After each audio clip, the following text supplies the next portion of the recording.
여러분 반갑습니다. Ladies and gentlemen, welcome to the Smart City Top Agenda Symposium hosted by the Ministry of Land, Infrastructure and Transport and organized by Korea Agency for Infrastructure Technology Advancement. I am your MC, Moon So-ri.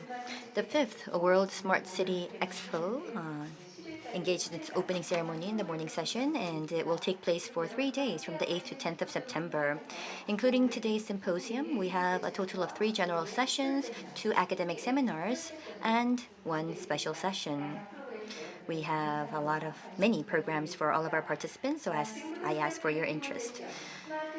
Today's general session would be the Smart City Top Agenda Symposium, and the topic or the theme of the symposium is urban transformation through smart cities. If we look at some of the keywords, we have compact city, self-sufficient community, equality of access, and carbon zero. If we look at major cities around the world, it seems like they are placing everyday services in the neighborhood, and they have plans to pursue compact urban transformation. For instance, we have the 15-minute city of Paris, superblock of Barcelona, and the 20-minute neighborhood of Melbourne. In the case of Korea, we also have Busan Metropolitan City, and it has announced its vision to become a 15-minute city. As you can see, the smart city can play a pivotal role in reducing the distance for the citizens in their everyday services and to increase the scale of delivery of such services. The Smart City Top Agenda Symposium will look into ways of how we can realize eco-friendly and sustainable urban transformation. Due to the COVID-19 situation, we cannot meet face-to-face, unfortunately. However, we do have this online platform. It may be unfortunate, but still, I would like to ask you to also pose your questions as well as your comments on the chat box. And we will be selecting a couple of the questions to offer you with a small token of appreciation, so I ask for your participation. So then let us now begin the Smart City Top Agenda Symposium. First, we would like to invite First Vice Minister Yoon Sung-won of Land, Infrastructure and Transport for his opening remarks. Let us all watch his video. Good afternoon, ladies and gentlemen. I am Yoon Sung-won, First Vice Minister of Land, Infrastructure and Transport. I'm very pleased that the Smart City Top Agenda Symposium is being held under the theme of urban transformation through smart cities. First of all, I would like to thank Deputy Lord Mayor Nicholas Rees of Melbourne, Australia, and Director Michael Donaldson of Digital Innovation at the Barcelona City Council for participating as today's keynote speakers. In addition, I would like to thank the experts from home and abroad joining us today to introduce new case studies of establishing city models and review the roles and functions of smart cities in the process of urban transformation. COVID-19, which has swept through the world, has changed everything in the lives of humanity. Cities where most people live cannot be free from this enormous flow of change. Cities came to a standstill, and some have even said that the era of cities are over. But citizens still remain in the cities and are changing their ways of life and adapting. As the COVID-19 situation continues, we are now taking interest in improving the structure and function of cities in a sustainable and environment-friendly manner, and are reflecting such a direction into policies. The Paris 15-minute city, Barcelona superblock, and Melbourne's 20-minute neighborhood, which will be introduced today, are the most exemplary cases. These cities are close to home, work, and living infrastructure. These are sound and healthy cities close to nature, which provide a convenient living environment. As such, cities where various services necessary for our daily living are easily accessible in a close proximity are what we regard good livable cities. However, every city is different, and services are also different in nature. As such, not all living services can be located in close proximity. If it is not possible to narrow the distance for access of citizens, there is a way to expand the geographical range and distance of living service supply. Smart cities can play a big role in this area as well. Delivery and logistics services using drones, sharing platforms for vehicles and personal means of transportation, and mobility on demand are some of the means to support the provision of personalized living services in areas with insufficient infrastructure. During the symposium, many experts in the field of urban structure and smart cities from home and abroad are joining us today through this event. I look forward to drawing together a new future blueprint for cities where people can truly enjoy their lives. Thank you very much. 네, 고맙습니다. Thank you very much. 또 나. Yes, we just heard a big round of applause. Thank you very much. He touched upon the background for starting the policies for transforming our cities into a compact city structure.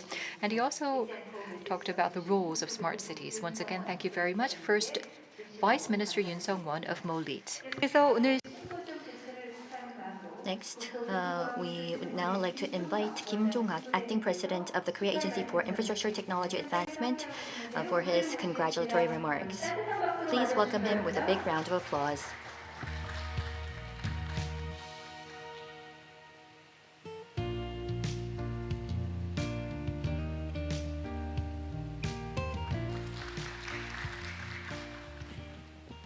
네, 반갑습니다.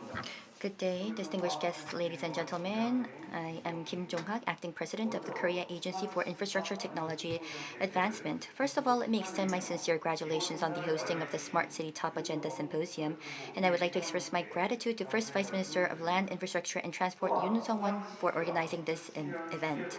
Also, I would like to deliver my thanks to the scholars from home and abroad who will be giving their presentations and engaging in discussions on the topic of urban transformation through smart cities. And of course, I would like to thank everyone joining us online. The theme for this city is the city. The theme for this event is the urban city, and the city includes both the physical form and all the life that it contains. This is why human civilization and culture go through birth and demise in cities. But of course, a number of problems also arise in cities. However, mankind has been constantly solving urban problems through technological development and the likes. The COVID pandemic has stopped the city, but humanity is using cutting-edge technology to solve the problems at hand.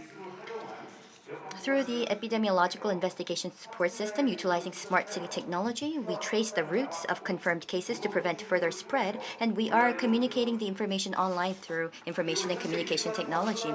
Another problem facing mankind today is climate change.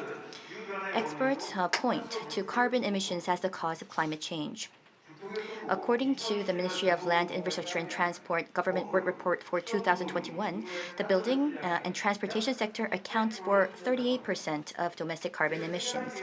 In order to solve this problem, we need a strategy to convert internal combustion engine vehicles to eco-friendly vehicles and replace the automobile-centered transportation system with pedestrians and eco-friendly means of transportation. In the mid to long term, urban structures should be compressed to optimize the movement routes of citizens and energy management efficiency. However, the situation in every city is different. It is difficult for one solution to apply to all cities. Therefore, smart cities that provide local customized services using cutting-edge technologies such as artificial intelligence, Internet of Things, and big data should play a key role. We at Kaya are actively supporting the development and demonstration of technologies to enhance the perfection of smart cities and commercialize creative technologies of companies. The future life we want to achieve through smart cities will not be like flying in the sky and robots taking care of everything. Rather, it is a safe place with clean air, comfortable environment to walk around, easy to meet neighbors, and a livable city for everyone at the end of the day. So, I am looking forward to today's presentations and discussions. Lastly, I would like to once again thank the officials of the organizing organizations for their preparation. Thank you very much. 고맙습니다.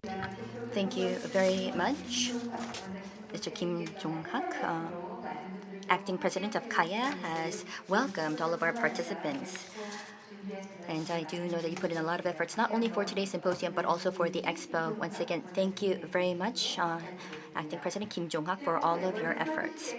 The 5th World Smart City Expo, Smart City Top Agenda Symposium, will now begin its keynote presentations.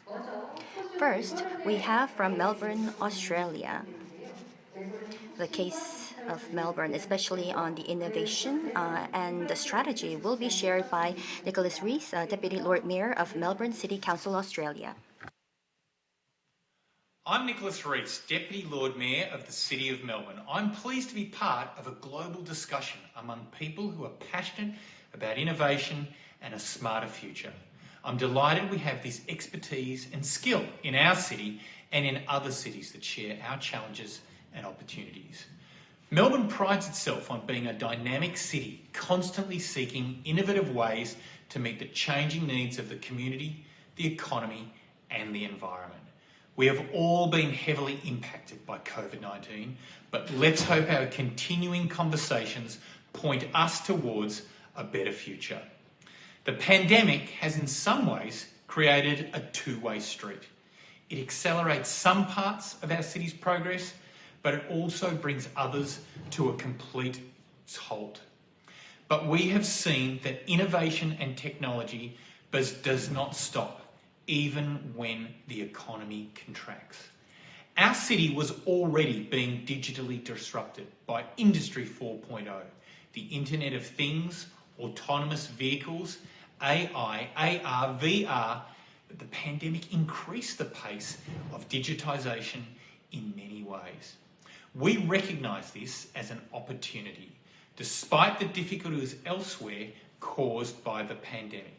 An opportunity to reimagine Melbourne's economy and new types of jobs and businesses, to reconsider the way things are done, and to reimagine and innovate for a sustainable and resilient future.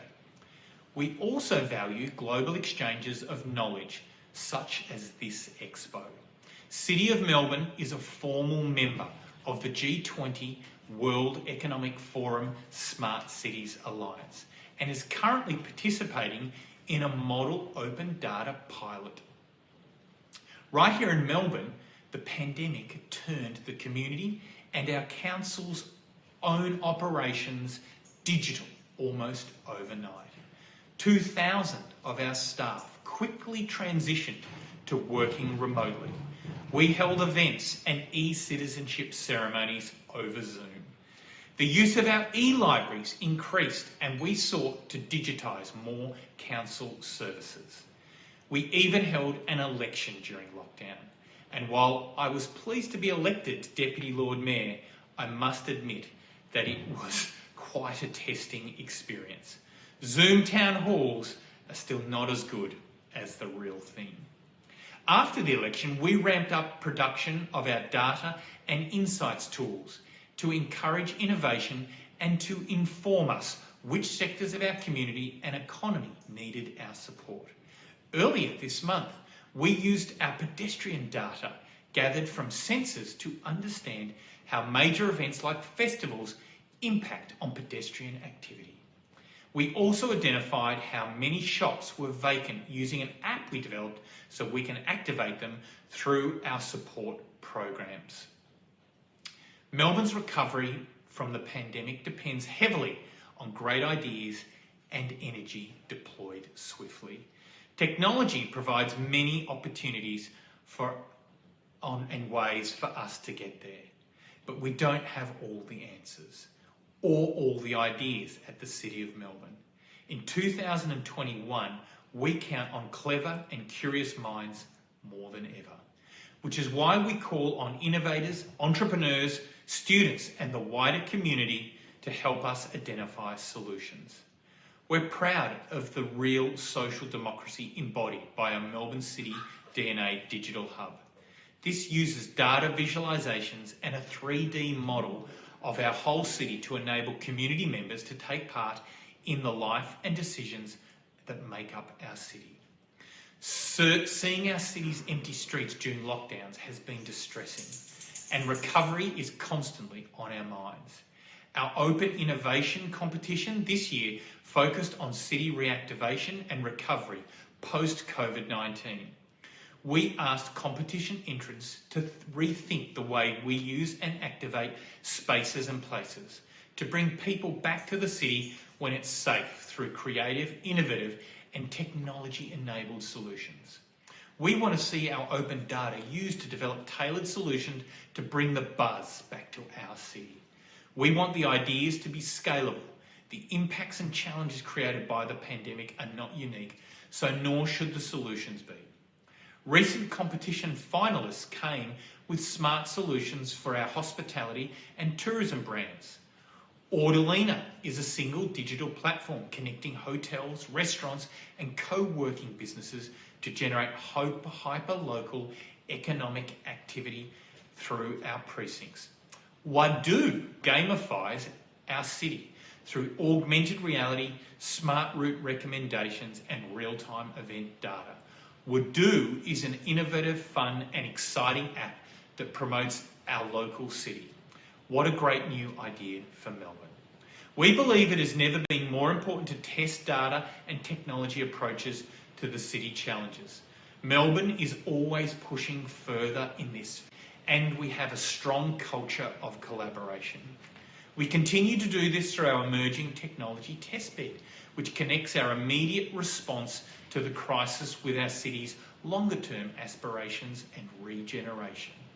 It is Australia's first local government-led 5G and Internet of Things testbed, involving 26 industry partners.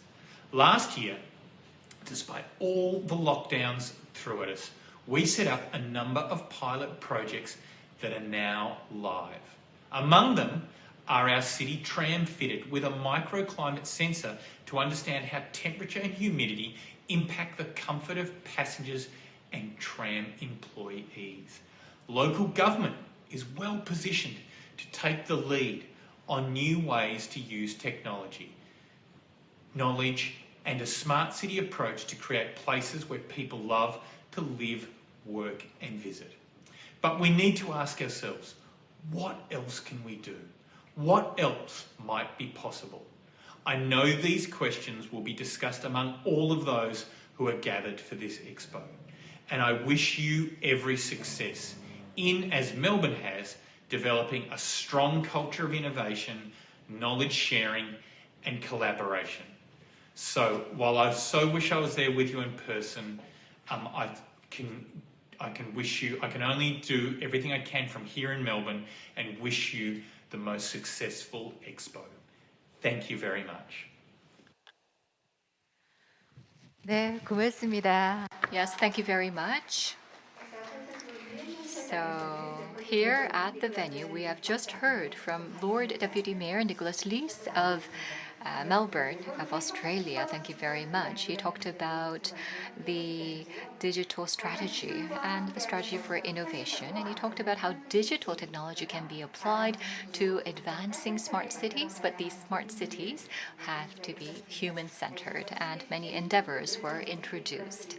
So once again, thank you very much, Mr. Nicholas Lees. We will now like to move on to the case of Barcelona. Barcelona's smart city and smart citizen is the topic of the next keynote speech. We have Michael Donaldson, Director of Digital Innovation of Barcelona City Council, to give us a keynote presentation. Hello, everyone. Michael Donaldson here from Barcelona. Thanks a lot to the World Smart City Expo Congress to invite Barcelona, to invite me, this great event that's going on in Korea these days. As I said, it's a great pleasure to share with you all, although it's virtual because of these strange times that we are living. I cannot be there with you. But even though the good things about technologies and the digitalization that we are living and that we all are experiencing give us the opportunity to be together through this video message. And so distance are a little bit closer than in reality from Barcelona and Korea. As I said, it's a great pleasure to share with you all these few moments where I'm going to focus myself on which is our idea, Barcelona's model on smart cities. And basically, I'm going to focus myself on Decidim, which is our digital platform, our platform, online platform where we can do all kind of transparency and participation with our citizens. But before coming into details on this digital platform, Decidim, which means we decide, let me talk to you about our idea on smart cities, and you will see the relationship between this model of smart cities and the instrument and the platform Decidim. You will see that there is a link between technology and democracy, that there is a link between digitalization and participation of our citizens. So if we talk about smart cities, and if we talk about smart cities in Barcelona, it all started kind of 10 years, 12 years ago. That means 2010. We have our own Smart City World Congress, as you all know, and in fact, our Smart City Congress started in 2010, and that's more or less when we in Barcelona we started to develop and to implement all the model and all the ideas and all the instruments on smart cities. First, we started as many other cities about an idea was about the information that the sensors give us from the city activity in order to, first of all, have good notice on what's going on the city. If it's on real time, much better. And afterwards, not only knowing what's going on in the city, but also taking decisions based on what's going on in the city. You all know the way we gather the information through the sensors, through the traffic lights, through all the information that's going on in terms of pollution, in terms of maintenance of the green parks, in terms of transport, in terms of mobility, in terms of acoustic. There's a lot of sensors all through the city that give us a lot of information that we can cross-cut all this information. So we've got a good notice on what's going on in the city. And based on that information, we of course, with different systems, different information systems, we gather all together, and that information becomes knowledge, and with that knowledge we can take better decisions. So that would be more or less the kind of classical idea. We could talk about classical in terms of 10 years. That would be the classical idea on smart cities. But we have evolved on this idea. We kind of added new legs on this idea of smart cities. And this is where we talk about not only smart cities, but also about smart citizens. Because now it's not only about gathering the information that the skin of the city gives us, but it's also about trying to get, and let me be a little bit poetic, it's also about trying to get what the soul of the city can give us. And when we're talking about the soul of the city, we are talking about the knowledge, the information, the experience, the opinions, the proposals of our citizens. Because maybe our citizens cannot have all the information that all the sensors give us on real time. That's impossible, and we of course need the technology in order to gather all that precious information. But as long as the citizens cannot give us that information, they can give us the knowledge that they've got because they live in the city, they walk in the city, they go from one place to the other one, they work in the city, they've got their hopes, they've got their fears, they've got their ideas because they are experienced as citizens. And it's very important to gather all that intelligence, all that collective intelligence in order to take decisions, in order to take better decisions. So in the same way as we collect all the data that the city gives us, we need to gather all the data, all the information that our citizens are willing to give us. So in that sense, when we talk about smart city and smart citizens, if we add the two concepts, it gives us an idea of what we're working now in the city of Barcelona, which is no more than this idea of humanizing technology. We need to know, and it's not something that it has only happened in the last year because of the COVID and the lockdown and this hyper digitalization that we are all living, that we are all experiencing.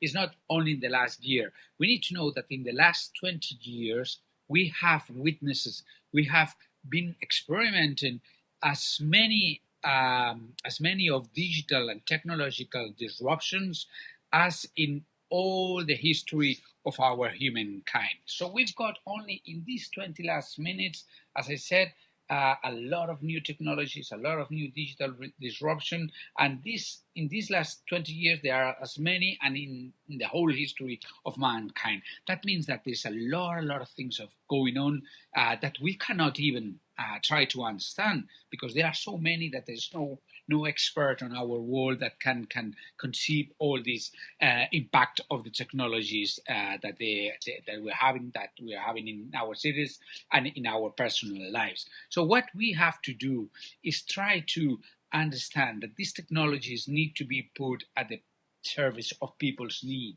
That's not technology for technology. That's not technology for telecommunication or technology for infrastructure, although it's very important, the deployment of 4G, 5G, the high-speed ITs, and the AI and big data and IoT and all these emerging technologies. It's not only important to have all these technologies, but what it's really important is to put humans, is to put citizens at the center of these technological and digital disruptions. And this is what we call humanizing technology, which, as I said before, is basically putting the technologies at the service of people's need, at the service of different problems, of different goals, of different challenges that we've got as cities. I mean, the evolution of our cities is being really fast in these last few years. And we've got new problems to face, we've got new challenges to face, such as inequality, such as the climate change, such as mobility, such as digital exclusion. Digital exclusion is something that we've discovered that's a real problem in these last months of COVID times, of these last months of pandemia, and especially with the lockdown. So as I said, there are new challenges we need to face, and we need new ideas. We need to introduce innovation in order to achieve, as I said, new solutions to these new problems. Because as I said before, 20 years ago and the reality now has nothing to do. So we're working basically on this idea of humanizing technology. And this is again where this idea, sorry for repeating myself, my English is not that extensive as I wish it was. This is again where this idea of bringing in the voice, the voice of our citizens comes into force and has a real sense. We are talking about, as I said before, we are talking about the idea of introducing the experience and the knowledge and the ideas of our citizens, because nowadays the challenges that we face as global cities, it's something that we can not only try to deliver and try to respond and try to give an answer only from the public institutions, in the case of Barcelona, from the city hall of Barcelona. It's something that it needs to bring along with our public institutions. It needs to bring a lot of new ideas, a lot of innovation. And how are we going to create innovation? Well, first of all, by trying to have new questions. If the reality has changed, we need to answer, and we need to make us new questions. But we're also going to gain a lot of innovation if we bring along a lot of other ideas that are outside of the building of the city hall, and that means bringing ideas from the university, from the enterprises, from the economic sector, from the civil society, from the research centers, from a lot of stakeholders, but also and especially as well from our citizens, because as I said, we need to put citizens in the center of our action. In that sense, and now I'm trying to go into focus and trying to go to the end of this exposition, we have launched now 4 years ago a digital platform. It's called WSCE, where we can gather all this information, all these proposals, all these ideas that the citizens can give us. In that way, we are creating a virtual digital agora of participation. Of course, we still have all our process and all our gatherings of participation with the citizens, but we also wanted to open a new window, a digital window, to the citizens to give us their feedbacks on the projects, but not also giving us their feedbacks on our projects, but also by bringing the new ideas. We're talking about a platform that's made or it's based on open source. So that means that everybody, every institution can use this platform. In fact, there are more than 100 institutions all over Europe, America, and different cities that they are using this platform based on this open source code. And we would be delighted to gather and to add more institutions into our community, because the more institutions that come in our platform, the more rich that it will be, more options, more functionalities will have this open source, and this open source platform. And as I said before, it's not only about transparency in this platform, it's not only about having the feedback on the different projects that we consider to our citizens, but it's also about getting new ideas and even to decide these proposals along with our citizens. In that sense, we have experienced in the last past months what we call a participatory budget process, which basically consisted in the investment of 30 million euros in the different neighborhoods of Barcelona. These investments, these 30 million investments, were created based on the ideas, on the proposals of our citizens. So basically, in this process, we had a first part, which it consists in gathering all these ideas, all these proposals based on the citizens, and afterwards, once we decided based on technical criteria, which of these proposals could be reality with investments, we passed to a second part, a second phase of this process, which is basically consists in the votes in an election, kind of an election in the votes of the proposals that were made previously by our citizens. We are talking that after a process that gathered more than 65,000 people, we were able to vote 76 projects that consist in these 30 million euros investments that I said before, and this is something that we are going to do in the next year. So thanks to this digital platform, to WSCE, we were able not only to listen to our citizens' ideas, but also to vote and to decide through the elections on this participatory budget process, as I said before, through WSCE. I hope you find interest this experience in Barcelona, and I'll be more than delighted to be in touch with any of you who would like to go on further forms of collaboration. Thanks a lot, and I hope you enjoy the rest of the World Smart City Expo in Korea, in Asia. Bye-bye. 네, 고맙습니다. Yes, thank you very much. We just heard from the Director of Digital Innovation, Michael Donaldson, from the Barcelona City Council, and his presentation was on the smart city and smart citizen. In creating a smart city, we can see that the citizens of Barcelona was quite important. He mentioned about the humanizing technology or the smart city that played a great role in Barcelona. Thank you very much, Director Donaldson, for your inspiring speech. 네, And we will soon begin the panel discussion, but before that, we'll listen to the presentations by panelists. And two presenters are joining us live despite the time gap.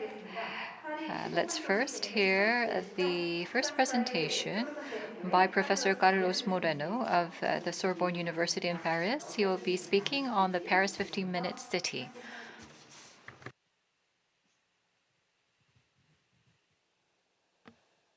Good morning, ladies and gentlemen. Greetings from Paris. It's a great honor for me to share with you my vision, experience, and practices about the 15-minute city. This concept has been becoming a very popular worldwide. The first city, the pioneer city, of course, was Paris. I want to give a tribute to the mayor, Ms. Anne Hidalgo. She has embraced this concept in 2019 in order to propose to Parisians and other new projects for the next years in order to propose a new urban lifestyle. The 15-minute city is a response for reducing radically our CO2 emissions, and we need absolutely to do it if we wanted to reach the carbon neutrality at the horizon 2050. The cities are the most contributor to CO2 emissions, and in cities, the transportation is the main contributor. We need to change, in particular, our mobilities for avoiding the long commute in cities. Since the beginning of 2020, our planet, our cities are confronted to this tragic COVID-19 pandemic crisis. We needed to propose to cities and dwellers another urban lifestyles for living during this pandemic crisis. In fact, with the climate change and the COVID-19, we should build a new urban and territorial narrative for developing the social fabric, for developing this sustainable city and territories. The sustainable city is in reality the convergence between economical, ecological, and social positive impact. For having a sustainable city, we need at the same time to take care of the general interest. We need to have a city for all. the common good is at the heart of the 50-minute city with the urban common. This is the scientific contribution of the Nobel Prize Elinor Ostrom for proposing an urban policy in order to redeploy the material or immaterial resources, private or public, in order to satisfy the general interest.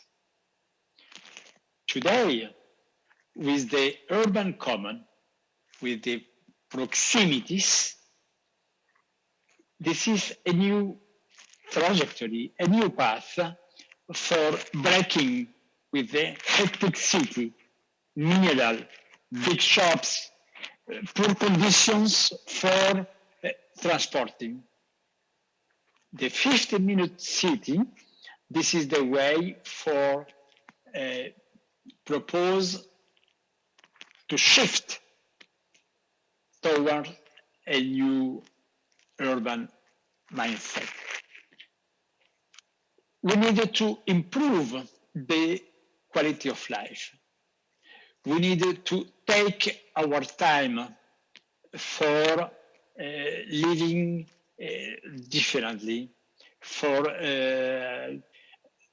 propose in the proximities another rhythm for living, for working. The city of proximities is based on 4 pillars. Ecology, for reducing our CO2 emissions. Proximity, for using more and better our infrastructures, our building. Solidarity, for creating a strong social link, for reconquer the public space, for taking care of fragile people, elderly people, and kids. And the last and not least, the citizen empowerment, for fostering the citizen dwellers to be involved in the local projects. The 15-minute city, this is the possibility for transforming our proximities, for having a health city. We needed to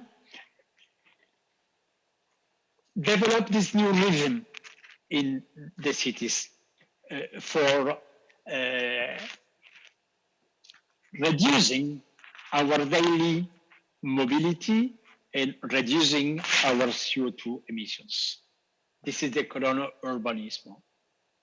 At the same time, we need to use more and better our infrastructures with the coronatopia, the multi-purpose functions.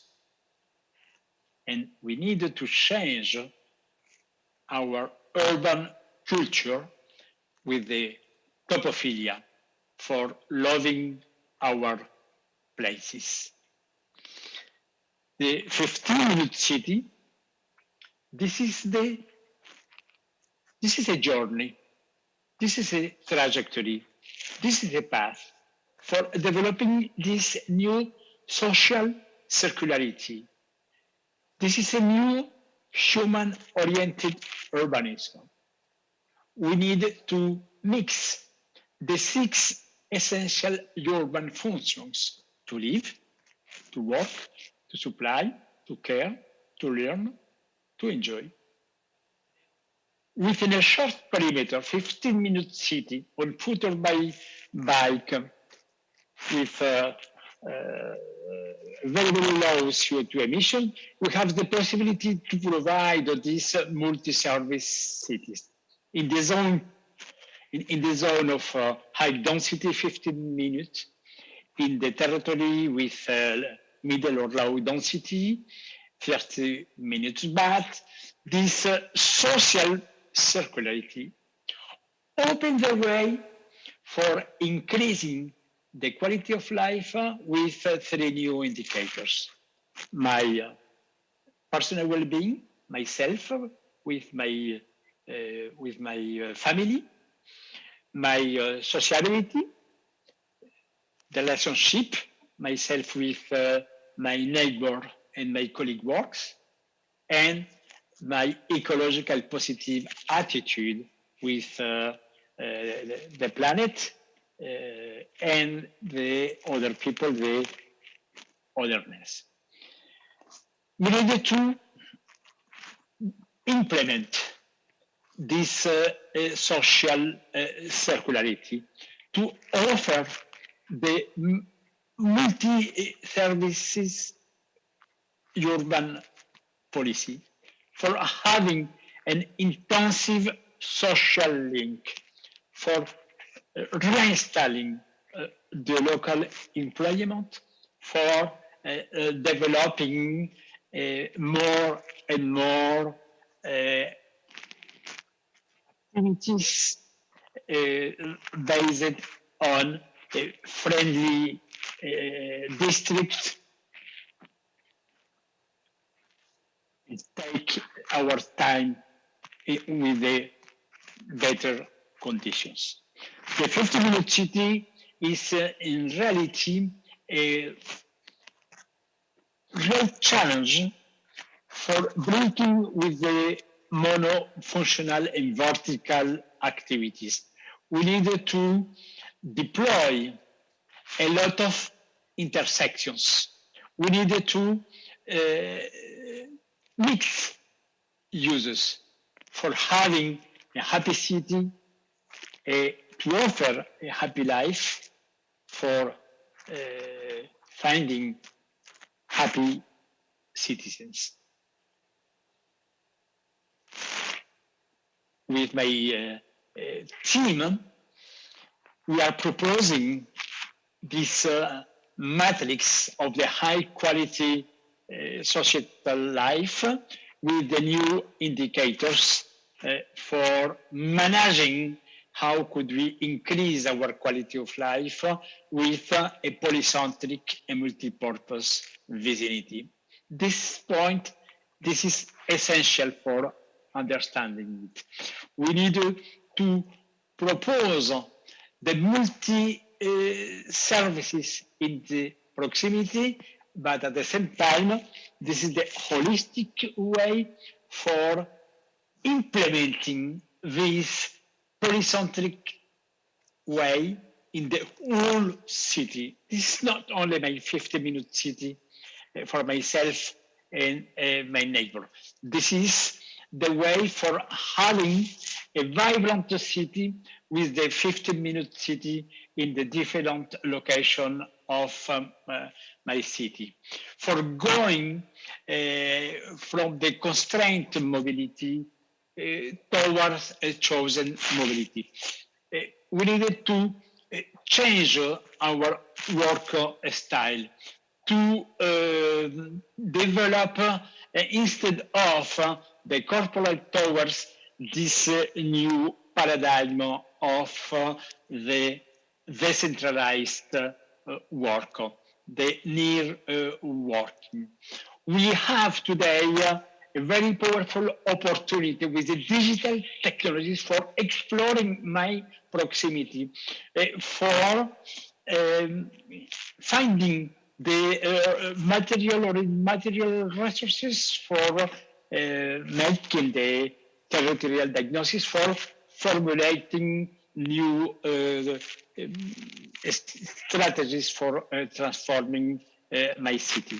In the case of the city of Paris, for finish, this is today the new urban policy, transforming public spaces to develop a happy proximity, to develop the bike lanes, to reduce the individual diesel cars, to reconquer the public spaces instead of the road about to do the squares for human and not for cars, including the mythical Champs-Élysées, to transform the spaces for example, the schools turning the schoolyards for opening to neighbor, for having the other activities, the school street for having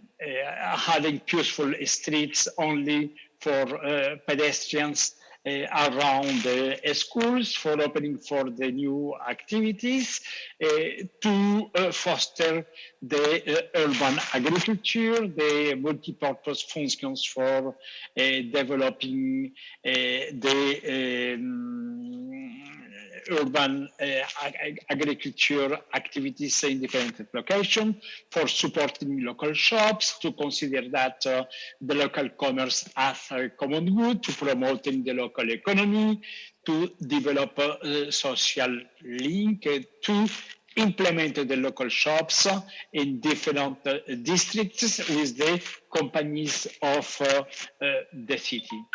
Of course, we have the participatory budget, 800 million euros, totally dedicated for fostering the local projects in the districts. The 15-minute city, this is the international urban policy today, in particular with the C40 cities. Seoul is one of the members of this powerful network of global cities. The international 15-minute action is a very big opportunity for showing the concrete actions in order to transform our cities in this happy proximity. Thank you for your attention. 네, 고맙습니다. Yes, thank you very much. That was an insightful presentation, and the participants were able to listen to the presentation, and some were sending a big round of applause. So the person who came up with the 15-minute city, the concept itself, gave a presentation on the concept and the relevant policies and how the policy is being implemented. And I think that there will be heightened expectations for how the 15-minute city can be applied to make our lives more rich and prosperous. Let us go on to the next presentation. 로즈 한센 교수님 해주시겠는데. And the presentation will be given by Professor Rose Hansen from Melbourne University. She will be talking about the 20-minute neighborhood. She participated in the establishment of this model and also planned Melbourne. She is a member of the Urban Planning Committee, and she will now give a presentation on the Melbourne 20-minute neighborhood. We have her online, actually. Thank you very much for joining us despite the different time zone. Hi. Hi. Thank you very much for joining us today despite the time difference. Yes, well, it's not too bad. It's good. So, shall we start? Yes, that's fine. Okay. So thank you very much for the opportunity to talk about my city, Melbourne, Australia. In 2013, I was asked by the Victorian State Government to chair the Ministerial Advisory Committee on the preparation of a new metropolitan strategy, Plan Melbourne 2017-2050. A key concept underpinning Plan Melbourne is creating a city of 20-minute neighbourhoods. Today, I will talk about this concept in the context of Melbourne. Next slide, please. Melbourne is the second largest city in Australia with 5 million residents. Sydney is the largest with 5.3 million residents. Updated population projections for Melbourne estimate the city to grow to just over 9 million by 2050. Melbourne is located on the southern coastline of Australia. The metropolitan area of Melbourne extends for more than 100 kilometres from east to west. The city covers almost 1,000 square kilometres and is the 8th largest city in the world in terms of geographic size. Today, Melbourne is a very low-density city. The city's average density in 2020 was 516 people per square kilometre. Paris is 20,000 people per square kilometre, whilst London is 5,700 people per square kilometre. This low density pattern of urban development increases the distances travelled to access jobs and services, as well as increasing the cost of providing basic urban infrastructure, such as public transport and community facilities. The achievement of a city of 20-minute neighbourhoods is a big challenge for Melbourne. Next, please. The vision for Melbourne is to continue to be a global city of opportunity and choice. Opportunity is influenced by such factors as being able to easily access a diverse range of jobs and services within a reasonable travel time. Choice is related to factors such as the type of housing available at a price you can afford to buy or rent in a location close to where you work, and the availability of different services and facilities that meet your needs. The opportunities we have and the choices we make impact on our quality of life, health and well-being. Unfortunately, Melbourne has become a city of spatial inequality. Those able to afford housing in central and inner urban Melbourne enjoy excellent access to good public transport systems, a wide range of job opportunities, and places that offer good quality urban amenity. Some middle suburbs are also well endowed with jobs and services, whereas others are not. With rapid population growth in the outer urban areas at densities that are still relatively low, on average 20 dwellings per hectare, the cost of providing basic urban infrastructure is relatively high. There are significant lags in the delivery of childcare, preschool and primary schools, of health and medical centres, recreation facilities, parks and local places to shop and socialise. These greenfield estates look great in the marketing brochures, promising an array of services and facilities. However, the harsh reality is that in these urban growth areas and in several established middle and outer suburbs, there is poor accessibility to jobs and services, limited public participation, traffic congestion, social isolation, limited investment and declining public health. Plan Melbourne aims to address these and other issues facing existing and future inhabitants of metropolitan Melbourne. Next, please. Plan Melbourne aims, amongst other goals, to create a city of 20-minute neighbourhoods. The plan acknowledges that the neighbourhood is the basic community building block to creating strong, resilient, inclusive and sustainable communities. 5 of the UN Sustainable Development Goals have been applied to Melbourne's 20-minute neighbourhood. Within this framework, 4 key policy areas are embedded in the 20-minute neighbourhood. They are jobs, housing, transport, community and livability. In essence, the 20-minute neighbourhood is all about living locally. In Plan Melbourne, it's about creating accessible, safe and attractive local areas where people can access most of their everyday needs within a 20-minute walk, cycle or public transport trip, making Melbourne a healthier and more inclusive place to live, work and visit. The next video, there's a short video to follow prepared by the Victorian State Government, which actually explains the 20-minute neighbourhood. So I'll let the video play. Thank you. To improve livability, the Victorian Government is working to create a city of 20-minute neighbourhoods.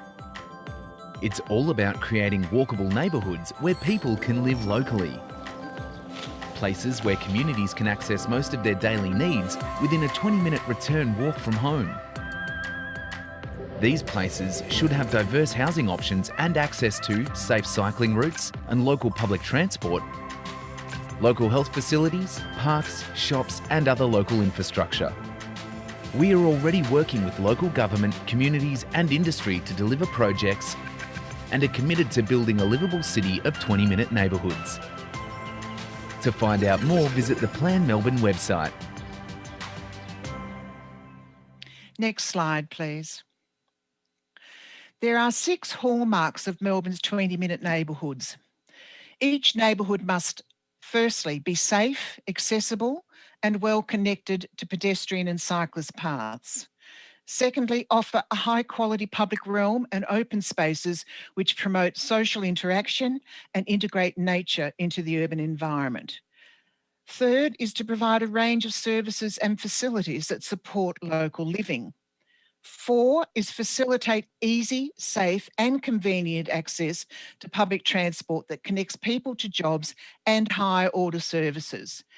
5th is deliver housing and population densities that make local services viable. And finally, 6th is facilitate thriving local economies, including opportunities for local business startups. Underpinning the concept of 20-minute neighbourhoods is for Melbourne to become a compact, connected and livable city with a strong focus on people and placemaking. This will require a greater emphasis on the 3 Ds, density, diversity and design, in both how we transform existing neighbourhoods and plan new neighbourhoods to become 20-minute neighbourhoods. Next slide, please. You may ask, why does Melbourne need to become a city of 20-minute neighbourhoods? There are important environmental benefits. Compact urban development can reduce drive times by 40% and reduce CO2 emissions by 10%. Mixed use and higher density development reduce pollution and fuel consumption. The social benefits include creating opportunities for social interaction and social cohesion. The 20-minute neighbourhood supports social equity and improved passive surveillance. The economic benefits are also evident, such as increasing transport capacity whilst reducing household transport costs by up to 50%. Pedestrian and cycling infrastructure lowers healthcare costs, with walking increasing incidental trading by up to 40%. As importantly, there are also significant health and wellbeing benefits, including reduced costs of obesity, inactivity and chronic disease, increased walking rates, and higher active transport use by all age groups. Next slide, please. The Victorian Government has undertaken 3 20-minute neighbourhood pilot projects in established middle suburbs to test if this concept can work and what needs to be done to create a city of 20-minute neighbourhoods. Each pilot area has its own specific attributes and issues. Step 1 of these pilot projects was to develop community partnerships.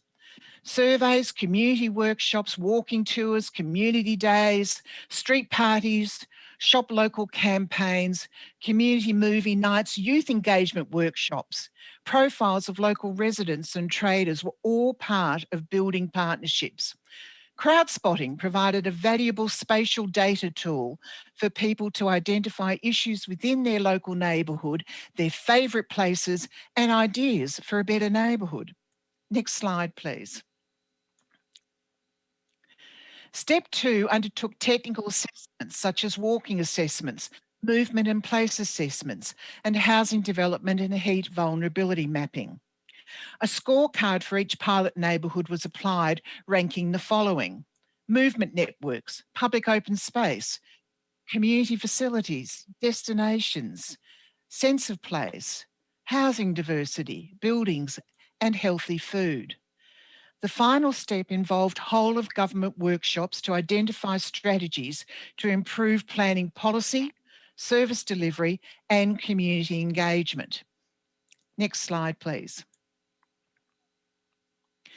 The key findings from the 20-minute neighbourhood program were as follows. Place-based planning is an effective and integrated approach to neighbourhood planning that involves whole of government coordination. That developing partnerships with the community was fundamental to the success of these projects. All 3 neighbourhood communities wanted improvements to pedestrian amenity, more housing diversity and improvements to all active modes of transport. That there was a need for better designed medium density development in the neighbourhoods, and that creating a city of 20-minute neighbourhoods is a long-term commitment. A roadmap has been established based on policy, place and partnerships. Further work is being undertaken to implement place-based works within the 3 pilot neighbourhoods and to advance this concept. Next slide, please. A key question is how can we create 20-minute neighbourhoods in new greenfield urban growth areas? In 2019, 54% of new dwellings were approved in the established area of Melbourne compared to 46% in the growth areas. Plan Melbourne sets an aspirational target where 70% of all net additional dwellings are to be located within established Melbourne and 30% in the growth areas. Next slide, please. Work has commenced on investigating how the 20-minute neighbourhood concept can be applied in these new urban growth areas located on the fringe of Melbourne's existing suburbs. Issues emerging in these new estates include the following: a lack of safe, accessible and well-connected pedestrian and cyclist networks. Public realm and open spaces lack adequate amenities, prioritise car access, lack tree canopy and are not designed for biodiversity and interconnectivity. There is a poor provision of community infrastructure and places to meet and socialise. The precinct planning approach is a cookie-cutter approach, lacking density and diversity as well as good design outcomes. There is a lack of quality public transport connecting people to jobs and high-order services. High house-to-lot size ratios is reducing the amount of private outdoors garden and play space, and there is a very high level of car dependency that negates the affordability of these new urban suburbs. Next slide, please. Typical car-centric, low-density design and long timelines for provision of public transport in these newly developing neighbourhoods are factors inhibiting their walkability. Walkability is constrained by urban design patterns that create long, indirect routes to daily need destinations. Retail centres are designed for car access. Residential streetscapes lack visual interest and building frontages do not prioritise the pedestrian experience. Next slide, please. In 2020, the Victorian Government and Resilient Melbourne undertook 4 living locally research projects in newly developing urban growth estates. The focus was on developing scenarios to support walkability and strategies for the early delivery and staging of social infrastructure. Barriers to delivering 20-minute neighbourhoods in these urban growth areas were identified. They include a lack of whole-of-government approach to infrastructure delivery, weaknesses in the current planning and development policy and enforcement practices, a lack of integration of broader regional scaled infrastructure, especially transport, investment funding and budgetary constraints, and a need for changes in resident perceptions and behaviours. A total of 12 recommendations under the following 3 themes have been identified: place, partnerships, policy. Already relevant stakeholders are responding to these recommendations in the planning and development of their new greenfield estates. Next slide, please. So from the work completed to date, the key takeouts for Melbourne are summarised as follows.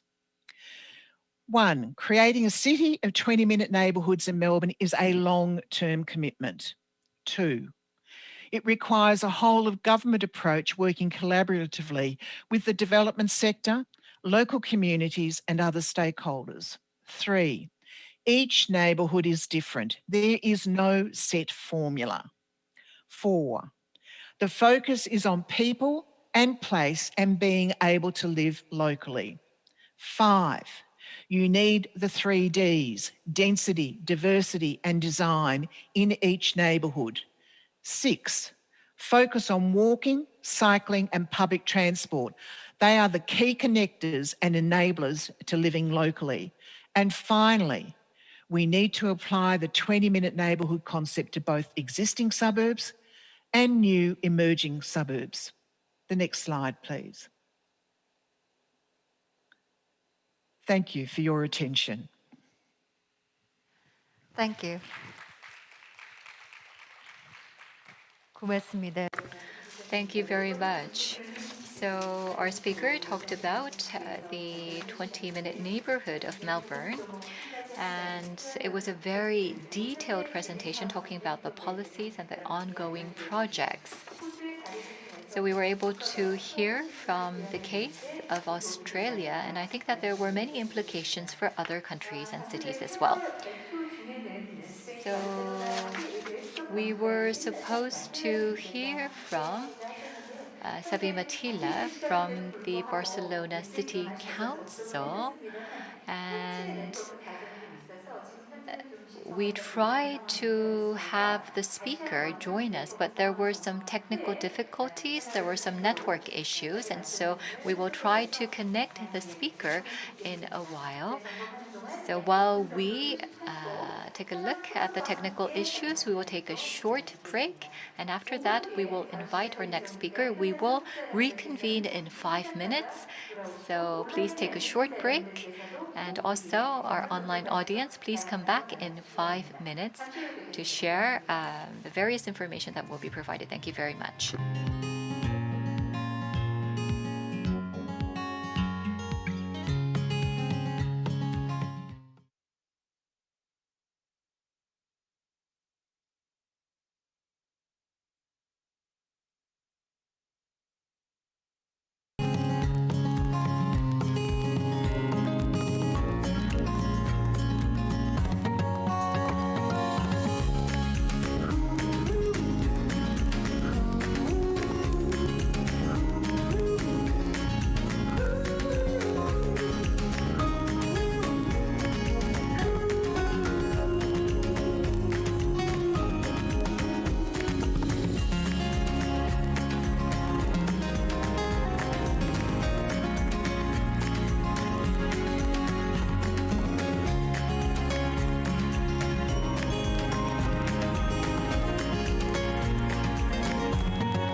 네, 여러분 편히 쉬셨습니까?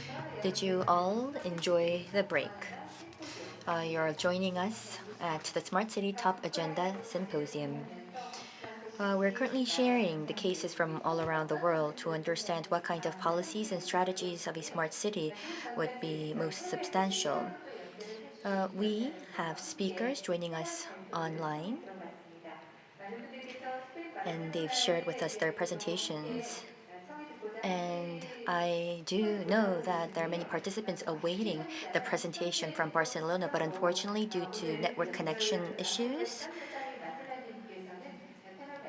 Chief Architect Xavier Matilda wasn't able to join us, but we will try to find the opportunity to have the speaker speak, and we'll share that via video with our participants in the future.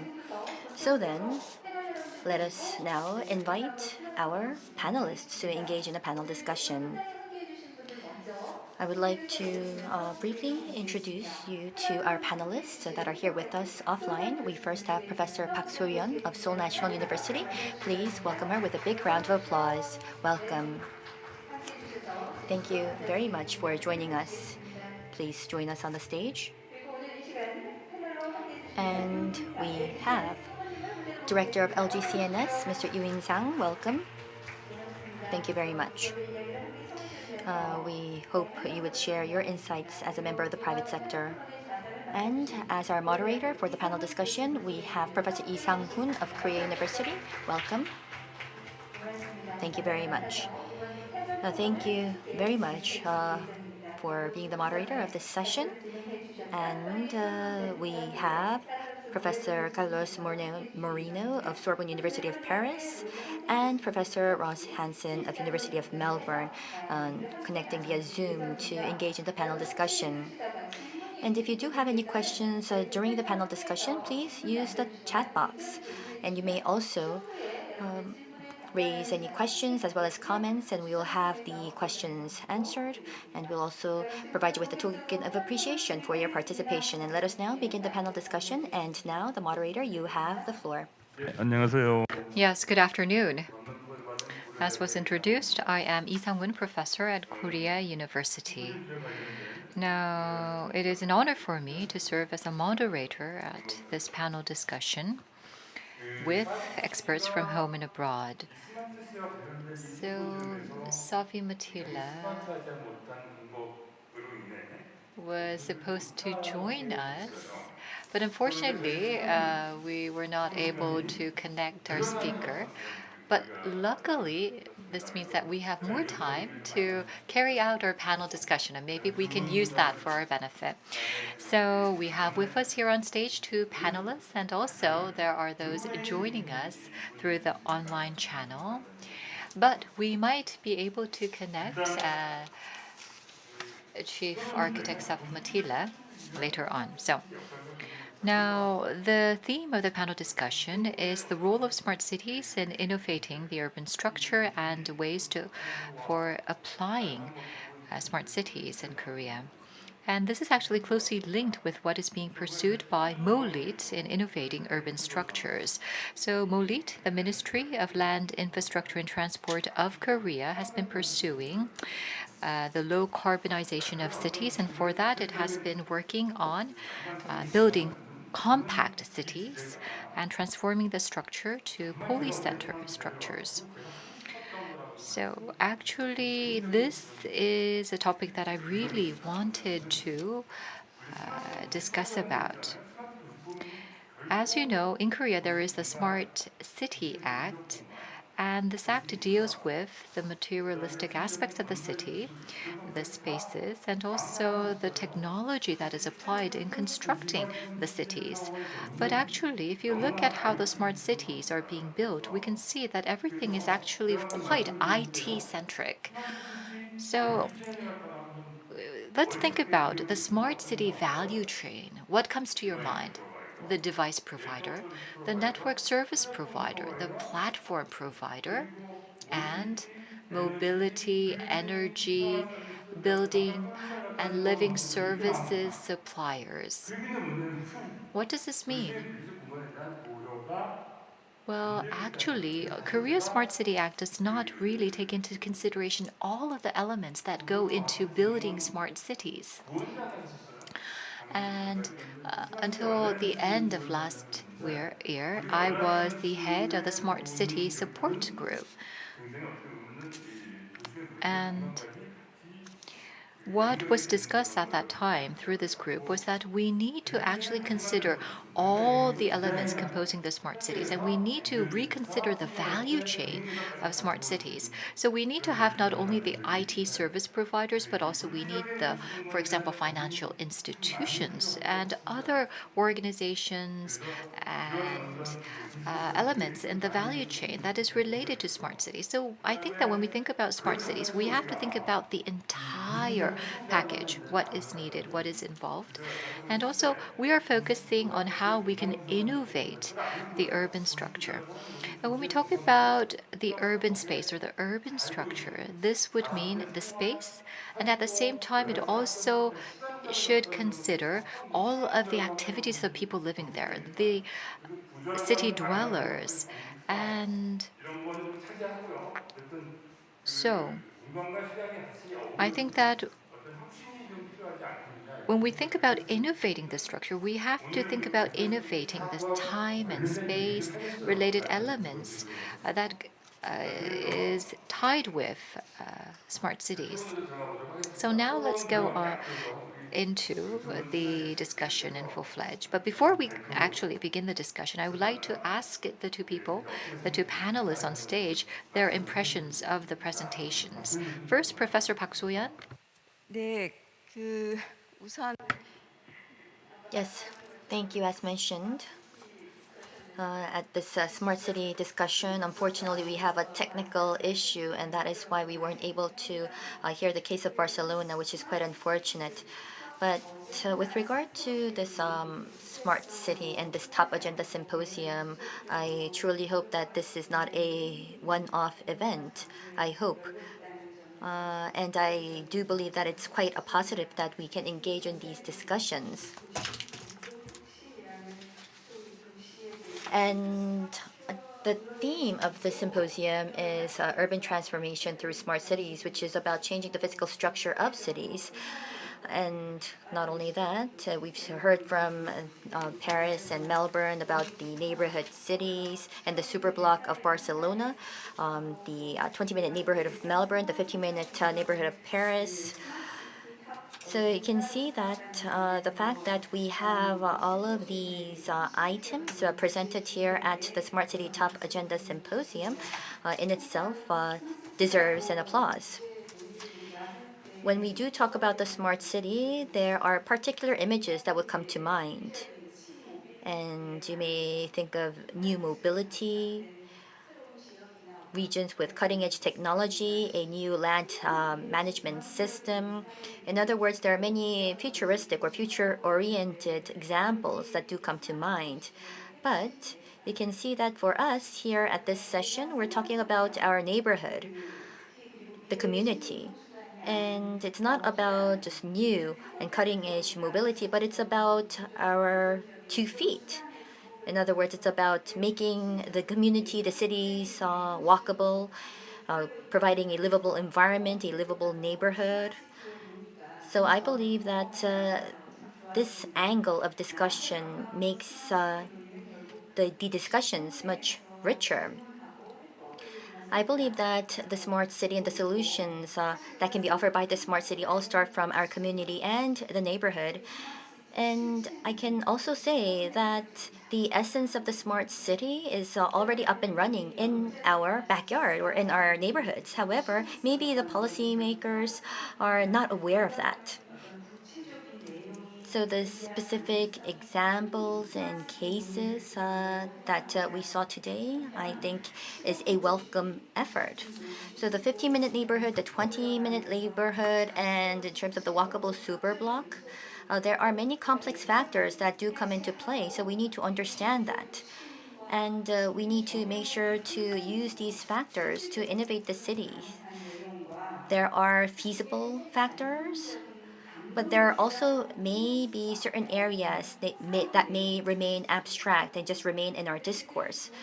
So it's important to identify the two of what's feasible and what is not. So I do want to make sure that we do throw in the right questions to make that identification. And today's symposium, I think, is at a critical fork road. 51% of Korea's population is currently living in the metropolitan area, and our average time of commute is an hour, 2 hour and 30 minutes. So this is the reality here in Korea. But when we think about the 10-minute and the 20-minute city catchphrase or slogan that's pronounced by the city, sometimes seem like just a fairy tale. However, due to COVID-19, we've been seeing the cases of students and those at work not going to the offices or schools, but forced to stay at home. And that also led us to think about our neighborhood, our community, because we have to stay at home much longer than in the past. So, in this juncture, I do believe that today's presentations carried on significant meaning. And in addition to that, the ideas that were shared by these individual cities, I think, can be reviewed to see how it can be reflected or grafted into the Korean community. And I think that it's important to structure these ideas to see whether it befits our society. I do welcome these discussions. And thank you all for the speakers for those inspiring talk. Yes, thank you, Professor Park. Professor Park talked about the 15-minute and the 20-minute neighborhood of it seems as if it's fictional, and I would have to agree because sometimes it does feel like a fairy tale in Korea. But I do know that there may be some alternatives, so it'd be great if the speakers can also share that with us in the future. Next, moving on to Director Yoo In-sang, what was your take? Yes, I'm Yoo In-sang from LGCNS. And well, I listened to the keynote presentations and the presentation by the panelists. And as it was mentioned, we heard about the 20-minute neighborhood and the 15-minute city. And these concepts are what's mainly discussed during the election time. Mayor election, the general election, presidential election. It doesn't really rings a bell to the general public. Because in Korea, actually, we have the longest commute time probably in the world, or one of the longest commute time. We talked about the compact city, and let me tell you a funny story. Well, today, I am participating not as a policymaker, but as a consumer, a user of urban services. And also, I am participating in the Sejong Smart City Pilot Project. But I'm going to talk about that project from a consumer perspective, a user perspective. So that's my position as I participate in this conference. Now, I think that the greatest purpose of mobility is to actually eradicate transport or movement. We usually talk about transport when we talk about mobility, but actually mobility is to minimize the movement. It is a tool for minimizing movement or transport. But nevertheless, Korea has the longest commute time in the world, and that is because that's how our policies are and our laws are, and that's how our cities were planned. For example, we have different housing districts that are separate from the commercial districts.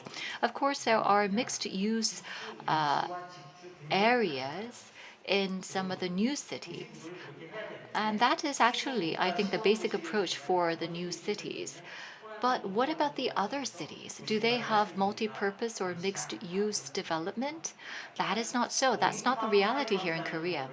And the presenter talked about, Professor Rose Hansen talked about a long-time commitment.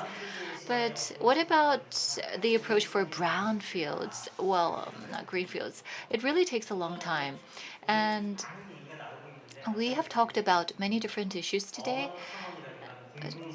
Urban common was also mentioned, and common good was mentioned.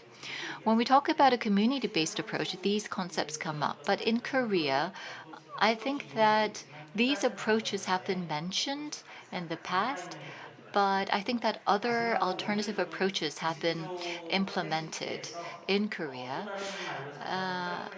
And also, if I paraphrase the changes in the city, I think that we need a change in the lifestyles.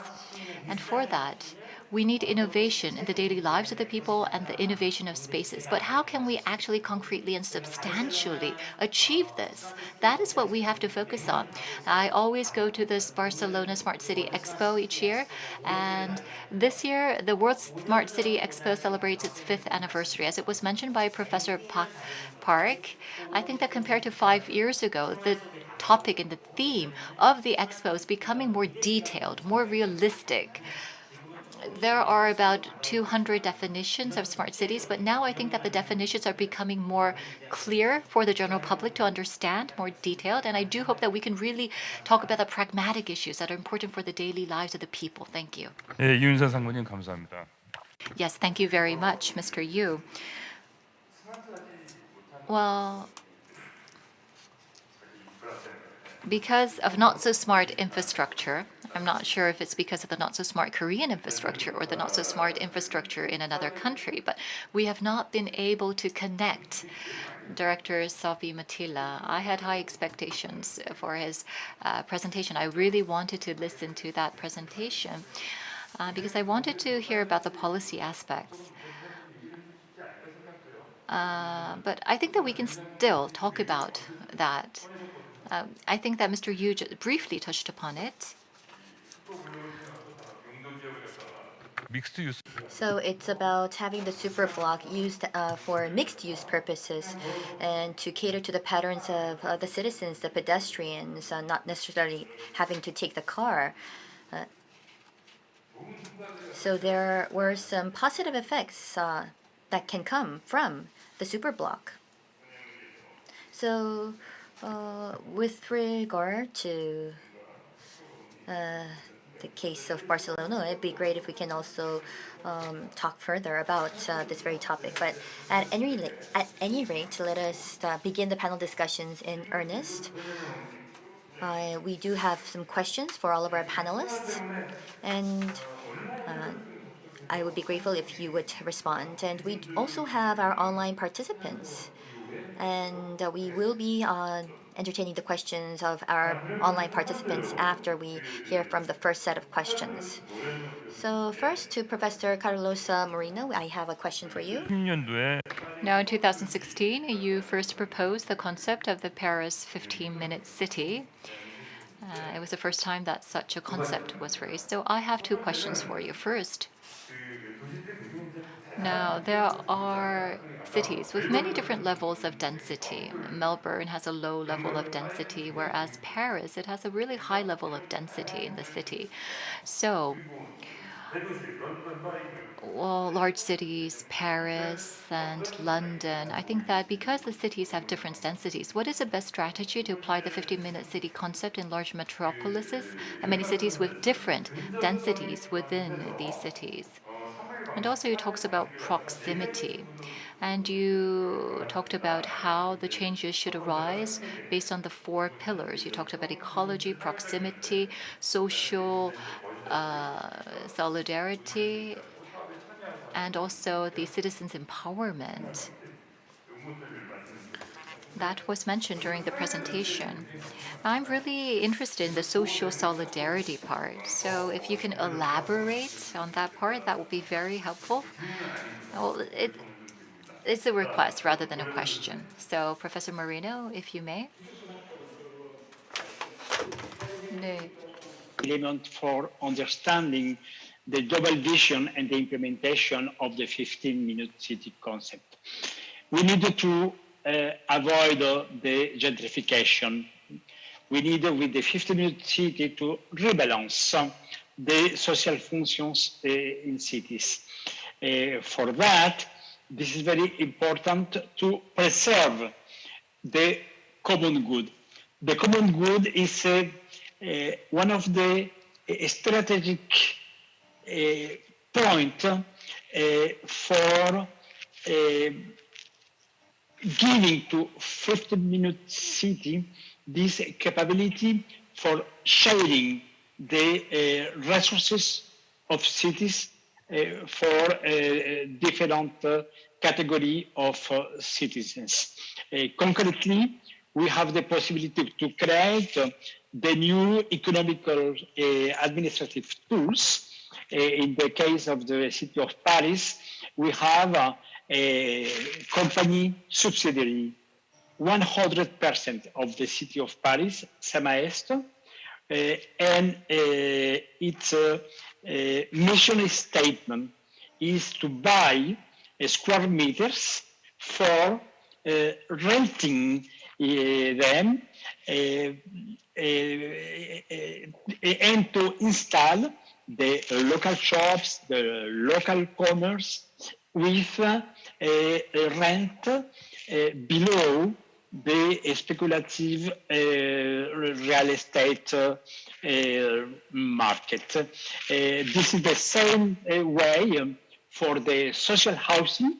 We need to preserve the social housing for installing citizen dwellers in different districts. This is as well the way for promoting the participatory budget. I think that for the 50-minute city, one of the key challenges is to preserve the common good with the services for the general interest. The public space, to reconquer the public space, not for cars, but for people, to open the public space for cultural activities, fostering people with the bike lanes, with the bike sharing. This is the service of the city, and to propose for supporting a social urban policy for the people with low incomes, low revenues. Thank you, Mr. Moreno. We have a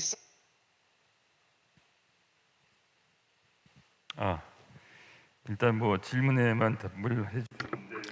Yes, so we heard the speaker reply to the question, but in terms of the social solidarity, perhaps if we have an opportunity, we'll be able to go back and listen to his comment. And I have a question for Professor Park. 왜냐면은 My question to you is the following. We talked about the 15-minute city of Paris, as well as the 20-minute neighborhood of Melbourne. We weren't able to go into detail on the super block of Barcelona, but at any rate, the common denominator is that all of the daily needs will be placed in the vicinity, in the proximity of our citizens, whether it be on foot or by riding a bicycle. And I believe that until recently, you were the president of ORI, the Architecture and Urban Research Institute. And I do remember that you presented the national minimum standard for basic living infrastructure, which indicated that whoever you are as a citizen and wherever you live, regardless, there will be universal daily needs or services that would be offered. And I do remember that you've presented the time per capita consumed to reach these individual facilities for the everyday need. So I would like to understand, or would you like to compare your research with the urban transformation that was mentioned throughout the presentations? Whichever country it may be, it is a public obligation to offer the national or the minimum standard for basic living. And I am a bit embarrassed to say this, but I can say that I can probably divide up my career from before working for ARI and after working for ARI. For me, it was a true enlightenment to be exposed to what's really happening on the field. And if we look at urban transformation, the theme of today's topic, the role of the public sector may be key. Policies and public criteria and standards are essential in that aspect. Now I am back in the academia, but I talk about ARI as my organization. I have that attachment with that organization. But what I want to say is there are scholars and those with doctorates at ARI that are doing wonderful work, and they've researched this national minimum standard for basic living infrastructure. And it was December of 2018 when MOLIT published these standards. According to Article 4 of the Special Act on Cities, every 10 years, the country needs to present public facilities of daily need. And this had to do with offering care, medical services, education, as well as leisure services to everyone, all citizens of Korea. So there was a minimum standard that was set forth to make sure that all citizens can enjoy these universal daily need services. And we've been seeing programs springing up out on the field in the local areas. So the 10-minute city and the 20-minute city focuses on the daily services, the living services of the citizens. And this norm was something that was pursued by Korea as well. What we did at AORI was look into the data, especially for we looked into the 20 to 20-meter cell walkable distances of more than 260,000, which consisted of 5 people households. So we went through a very complex process to understand the lacking facilities of specific cells or areas. In other words, it was about providing the foundation for the public to do and play its role. And through discussions, we were able to bring about this as a public standard or a national standard. However, for cities with high population density, reaching these services in 10 to 15 minutes was the goal that we wanted to meet. However, there are areas with low fertility rates where we do not have that much of a population, and in that cases, there will be situations where you cannot reach a facility in 10-15 minutes by foot. So what we wanted to do was have these facilities be accessible at least by car within 30 minutes. So these were the recommendations or the standards that were presented by the government based on the research of AORI. So that was 2018. So the fact that we had these official minimum standards for basic living infrastructure, I think carries significant meaning, and I do want to applaud the efforts. But as mentioned, this is the national minimum standard for basic living infrastructure. So we do have this minimum standard.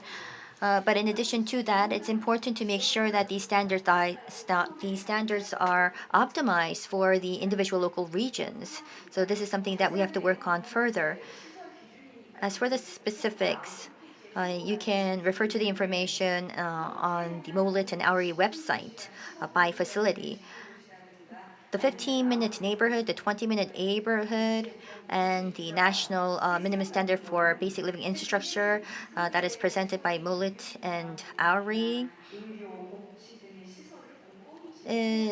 focuses on the fact that the public sector should be providing these basic services of education as well as medical services. So whether it be a positive or a negative, we can say that this was the case for quite a long period of time. It was in the late 1920s by Perry, the neighborhood unit model, and it indicates that a park or elementary school, for instance, should be accessible within 10 minutes in the neighborhood. So these models were in place for decades. And now it's 2021 here today, and we're talking about the 15-minute city of Paris and the 20-minute neighborhood of Melbourne. We're trying to find a way to really realize this in other parts of the world. And against this backdrop, why do we have to ask this question again? Is the question that I have in my mind. So it's about how well these factors are received in the community. If you look at our SOC or infrastructure projects that is now meeting its third year, all of these food for thought, I think, will provide us with some insights as to what we should do in the future. And the 15-minute city and the 20-minute neighborhood does have a clear vision, and I share that vision, and I know that that is the desirable way forward. But when it comes to provision of facilities, the impact that it has in neighborhood planning, I think, is not as significant as of yet. So the fundamental question at hand is, as was mentioned by Mr. Yu, is that it's important to first define our lifestyle. In 10-15 minutes, when we want to visit a certain location, what kind of lifestyle do we really want to pursue in the process?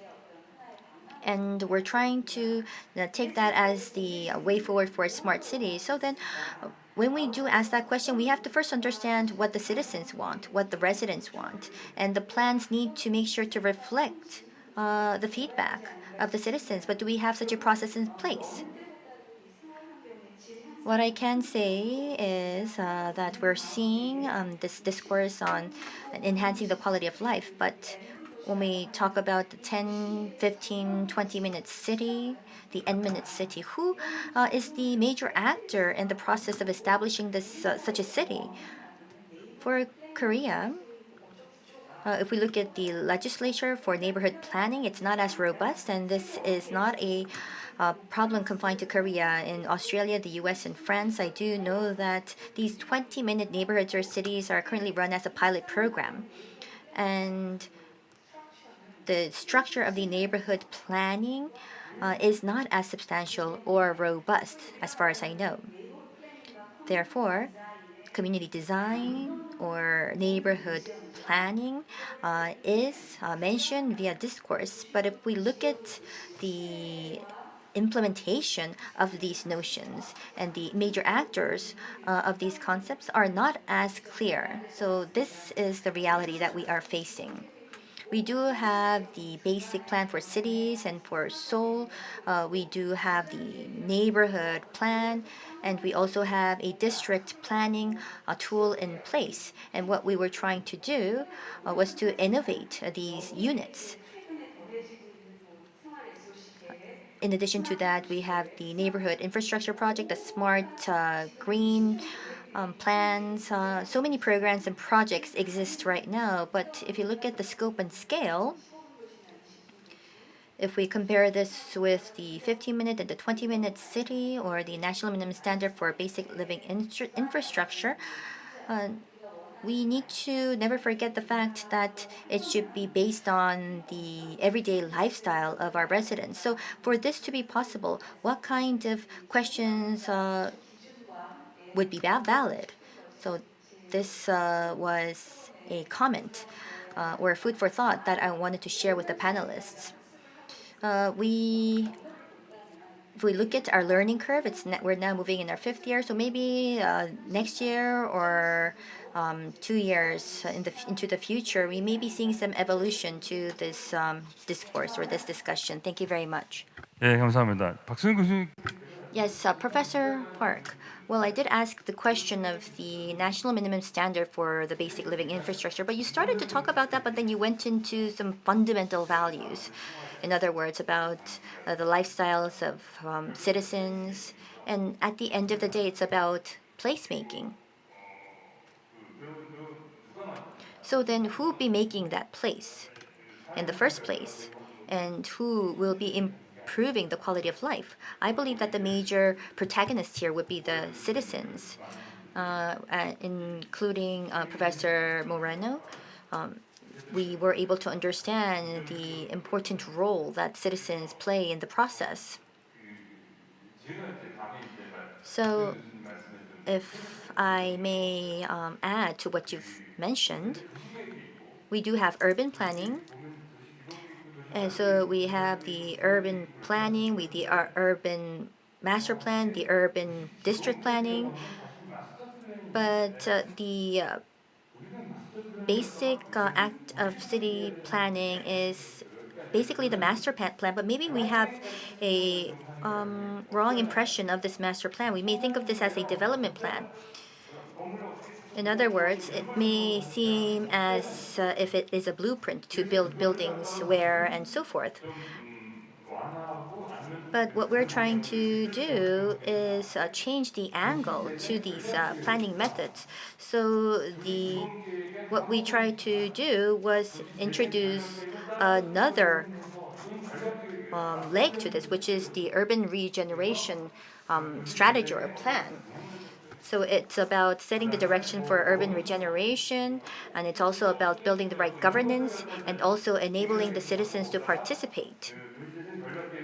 And according to the strategy plan of urban regeneration, it's about setting districts to enhance the vitality of the city, which has led to the revitalization plan, and there was a budget that was set forth. So what I want to say is that we have a sprawling of plans. I know that there's a lot of work at hand, but we need to refine all of these plans, in my view. And what about the smart city basic plan we have in Korea? But you can see that it's quite distant with the physical planning. So we have the urban planning, and this is another layer of planning. But when we think about smart planning, we should not forget the fact that there's a physical layer. Smart energy, you may think about AMS, a smart grid, and the marketplace. However, the buildings and the space and the place in itself needs to be energy efficient, and only then can we have the smart grid up and running. So we need to understand the place, the structure, and the space as well. But just to say that let's just leave it as is and just to add layers to it, just add platforms and solutions, will not solve the problem. So I want to say that the physical space and the digital space needs to be in balance in order to maximize the impact. So then, the smart city plan, I think that we may have to pivot. It has to connect with urban planning, and we have to move forward to strategic planning. So it's about understanding the vision. So it starts off with defining the vision and understanding the core values, and also about what kind of values exist in other municipalities and how we can align that. So it's about a reiteration of this process, and we have to work in cooperation. And the second point is on governance. How can people participate in the smart city? I know that there may be multiple checkpoints along the way, so we'll have to add that too. And when we do create a smart city, who's going to run the city is another question. So I believe that we need some strategic planning in place. So I just wanted to chime into what you've mentioned, Professor Park, and maybe I've talked for too long. But right now, because we lost one speaker, I try to fill the gap as much as possible. So I do ask for your understanding. Let us now move on to Professor Ross Hansen. Yes, I would like to ask a question to Professor Rose Hansen. We just heard from Professor Park, and she talked about the national minimum standard for basic living infrastructure in Korea. And here we identify the village unit, which can be reached within 15 minutes on foot, and the region unit, which can be reached within 30 minutes by car. But considering that the vehicle-based mobility has been included in this standard means that the service range of living infrastructure has been expanded. When establishing a supply plan for living infrastructure or life service infrastructure, the population density of an area has to be considered. Melbourne has low population density. So, for example, Melbourne is promoting the 20-minute neighborhood district plan. And this is quite interesting considering that Melbourne has a low population density. So, in an environment with low population density, it seems that special attempts must be made to transform the urban structure into a compact structure. I heard your presentation and you talked about the 3 pilot city projects. But can you explain more in detail about the attempts made by the city of Melbourne to make your urban structure more compact? Please go ahead. Yes, thank you. It's a really good question. And we knew that when we were looking at a city of 20-minute neighbourhoods, it was going to be a huge challenge, simply because we're such a low-density city and we're a sprawling city, which is challenging in itself in terms of the cost of servicing and looking after people within those areas. one of the things that we have been looking at is let's identify the retail and commercial centres that are well serviced by public transport as the starting point in our journey for creating a city of 20-minute neighbourhoods. So in other words, we've got some of the basic ingredients there already on the ground. Let's see whether in fact we can maximise the ability for services and jobs in those locations, including an increase in population density. So we've started to look at some of these key retail and commercial centres as the hubs within which to be able to then pursue urban revitalisation and transformation to create a 20-minute neighbourhood within that context. So it is a slow process. Making it easier and quicker to gain development approvals in those locations is something we've been looking at. Another one is looking at prioritising government-funded infrastructure and placemaking or public realm improvements in those locations. So in other words, really putting an effort both in terms of the monetary side as well as the physical outcomes to ensure that those areas are better places to live and work. So that's what we're starting to do, is to cherry pick some of the locations that we think are good from the outset. They've got some basic ingredients, but we can, through public sector investment and private sector investment, because if we improve the urban amenity of those locations, that will attract the market to invest in those areas and come on board in terms of creating a 20-minute neighbourhood. Can I say that a key to this is medium and higher density residential development in these locations, and that includes social housing and affordable housing, because with the process of gentrification pushing lower income groups out of these locations because of their high amenity offer, it's important that we ensure that it's mandatory that in any residential development in these locations that social housing and affordable housing is included in the mix. Otherwise, we're just going to end up with these locations being affordable for those who've got the money to pay for that amenity and accessibility. So it is a challenge, but we are, by selecting locations that we think have got the chance to develop this concept and maximise the benefits of this concept, we can then start to build on that platform and then spread the ability in other retail and commercial and public transport hubs to do the same.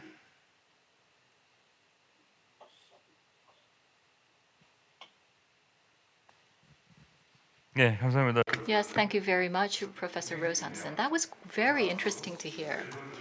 So, Melbourne 20-minute village case is something that I will continue to keep an eye on because it's fascinating. It's very interesting. Thank you so much for your detailed explanation. So, we heard about the role of a smart city and also transforming the urban space.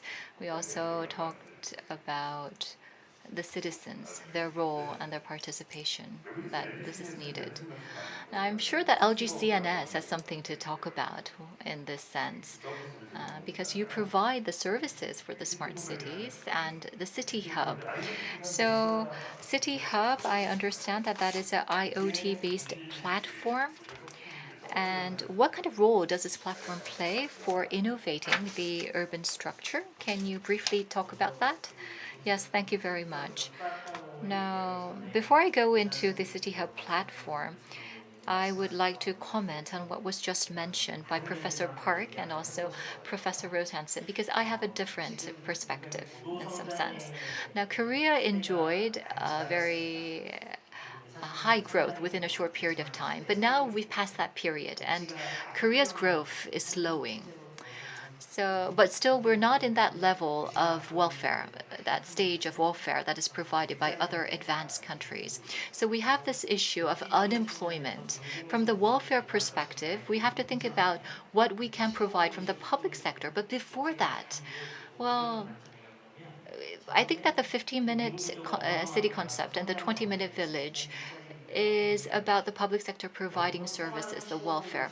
But we talk about these concepts, but when it comes to the job creations, for example, I think that we have to actually expand the geographical range and think about how we can provide the jobs or provide the housing.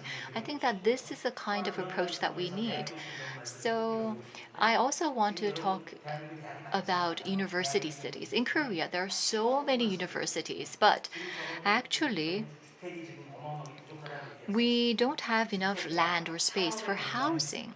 So I think that right now the university campuses are not fully utilized. So maybe we can utilize the campuses to deal with the housing issue. And one step back, if I may explain in detail, if we look at the current trends, well, some people say that we need more open data or we need more public spaces. But from a different perspective, I think that first of all, personalization, unfortunately, all services are being personalized. Everyone wants personalized services. And so nobody wants services that everyone else enjoys. They want something personalized. Number two, nobody buys products. They make the products they purchase it as a service. So servitization. And all of this is being done based on data. Personalization and servitization, that's all based on data. So we need an ecosystem for this. I said that I was speaking from a consumer perspective. And so within the city, there are a lot of IoT sensors that are being utilized. And you think that that's enough for the data, but to change the lifestyle to be data-based, well, we have to think about the finance data, the health data, the communication data, the mobility data, and the urban data. All of these different data have to combine together to provide the servitization of personalized services that are based on data. That is when we can have that true transformation. That is how we can change our lifestyles and innovate our living spaces. Another trend that I would like to mention is that because of the pandemic, large corporations do not need office spaces as much as they had in the past. What does this mean? Right now, we are in stage 4 of quarantine in Korea, so only 50% of our staff members go to the office to work. The rest work at their homes. So what we need smaller office spaces, for example, in Yangjae, for those living near that area, and the rest of the people, they work at home. And then we need another small office space in the Gangbuk area for the people living near there, and we only need limited space. This means that this reduces mobility. This reduces the need for people to commute. I talked about the Sejong pilot project for smart city. Now, because everyone will be probably working at home, increasingly in the future, we are building balconies for all of the new houses that are being developed because people need air. And we talked about master plans. Well, businesses do not like the word directions. Future direction. People don't like that word at companies because this means that there is only a simple, it's not concrete, it's a direction that you may want to take. So businesses like something concrete. But actually, when developing cities in Korea, well, the public sector secure the land. And we talk about the lifestyles of the people, but actually, the people who are developing the city are the land developers, the private sector, and also the public sector. And when there is not full participation of both sides, and we cannot really bring about changes in lifestyle. So we need participation from both sectors. So IoT, data, cybersecurity, we have to consider all of this when we try to utilize data as we pursue a new lifestyle. The government has to notify us with the global standard, and that's when we can work with the public sector to build a platform, and this platform can be applied to Korea and be exported elsewhere as well. So in order for our smart city platforms to be exported to other countries as well, we need that kind of a global standard provided. Yes, thank you very much, Mr. Yu. So I think that he spoke from a private sector or a business perspective. He talked about, well, first of all, job creation. I think that job creation is very important. And when he was speaking about that, I thought about the innovative Earth theory and the innovative territory. For example, Lower Manhattan. Well, there are these innovative regions or sectors, and you can actually walk there. They're located in a walkable distance, and there are these multi-use buildings that are used for offices as well. And people, they work there. There are research centers, there are universities there, and innovation is created there. For example, we can find such a district nearby MIT, and also there is a Cambridge Innovation Center. So these types of innovative regions or innovative centers came to mind as you talked about job creation. Thank you very much for your comment. And in May, in the city of Busan, the 15-minute Busan City project was launched. And also the 21-minute Seoul project, I think, was made as a pledge by one of the Seoul city mayor candidates. So I think that this is something that will be increasingly talked about. Professor Park? 이제 한국적 So, Professor Park, the neighborhood, the small neighborhood unit, the community commercial zones and areas were something that you've researched, and I know that you also published a book on the walking neighborhood and the plans for the neighborhood. So, if you consider the context and situation of Korea's cities, what kind of efforts and policies would be necessary by the local governments, and what kind of research do you think would be necessary?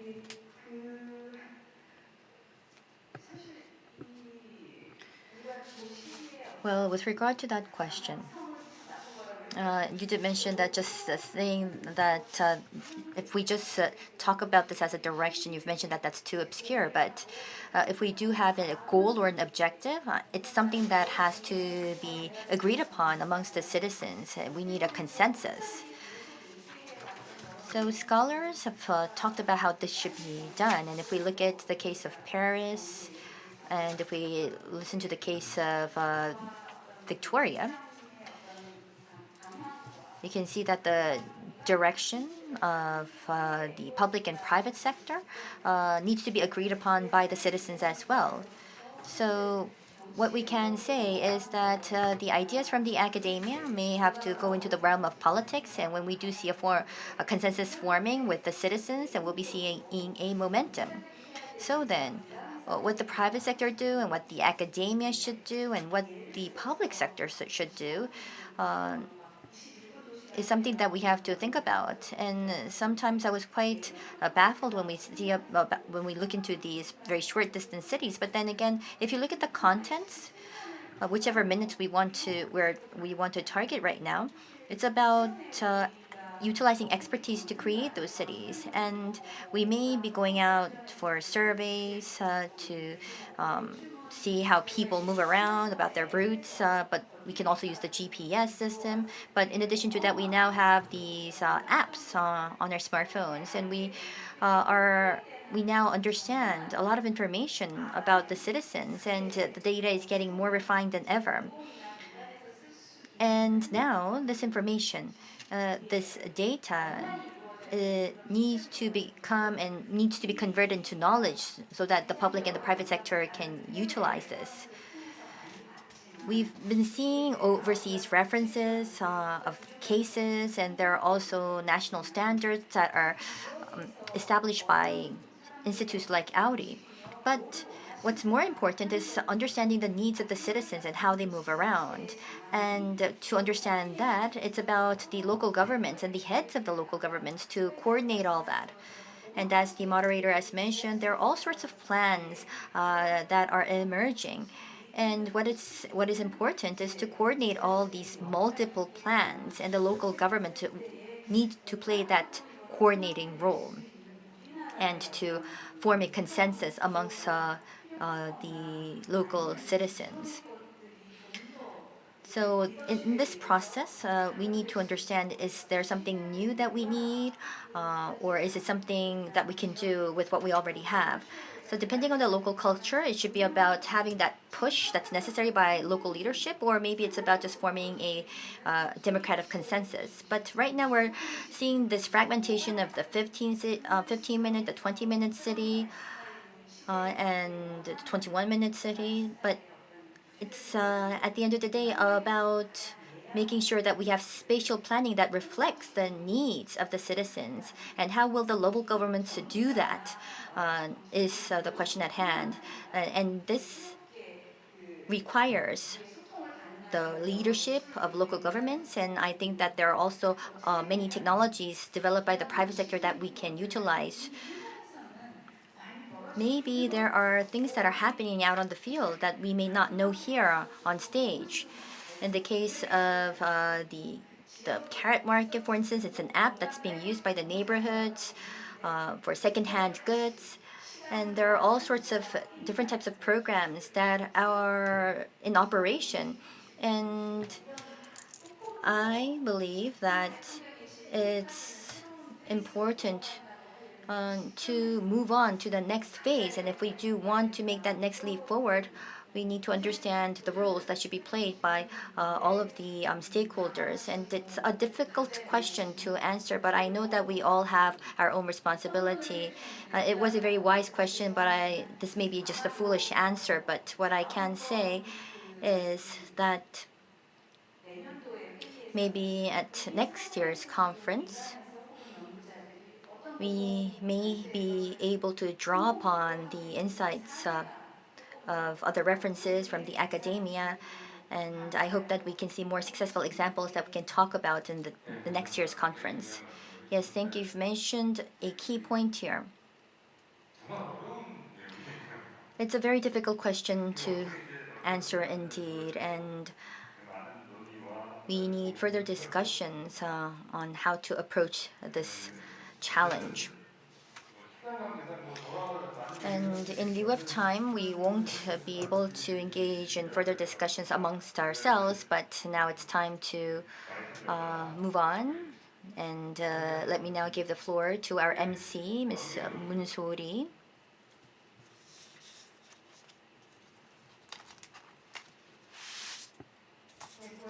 Thank you very much. Oh, thank you so much for those robust discussions, and you've been sharing information on the smart city. And I was looking into the comments and the questions that were posed on social media, and we selected a couple of questions, a total of two. So we have two questions. So first, the question goes to Professor Lee Sang-won. So let me ask that question. It was by Park Wan-ju. So the smart city and the fourth industrial revolution, how can we graph the two? What kind of technologies should be in play is the question for our moderator. Can you please repeat the question? So, smart city and the fourth industrial revolution, how can we realistically or pragmatically graft the two? What kind of technology is necessary in the process? So, I think it means what kind of technology would we need to create or establish the smart city? Yes, I think that, well, I do have some comments to share, but I think, Director, you can add to that. For me, smart city is not about a technological approach. It's about offering the right solutions and services. Of course, Industry 4.0 has some relevance. And what do we see here? This is a group of technology. We have AI, we have drone, we have autonomous driving, and we have IoT. So we have many emergent technologies. But with regard to Industry 4.0, I think that we need to look into this further. There was the first, second, and third industrial revolution. In the 18th and 19th century, we saw the first industrial revolution in Europe. We had the steam engine and the spin wheel, for instance, the spinning machine. And what happened? It was a major revolution. It changed everything from societal values. Of course, from back there was rationalism, a lot of philosophical movements were in place. And a sociologist, a well-known sociologist, also mentioned about this major revolution. So that was the first revolution. And what was the second?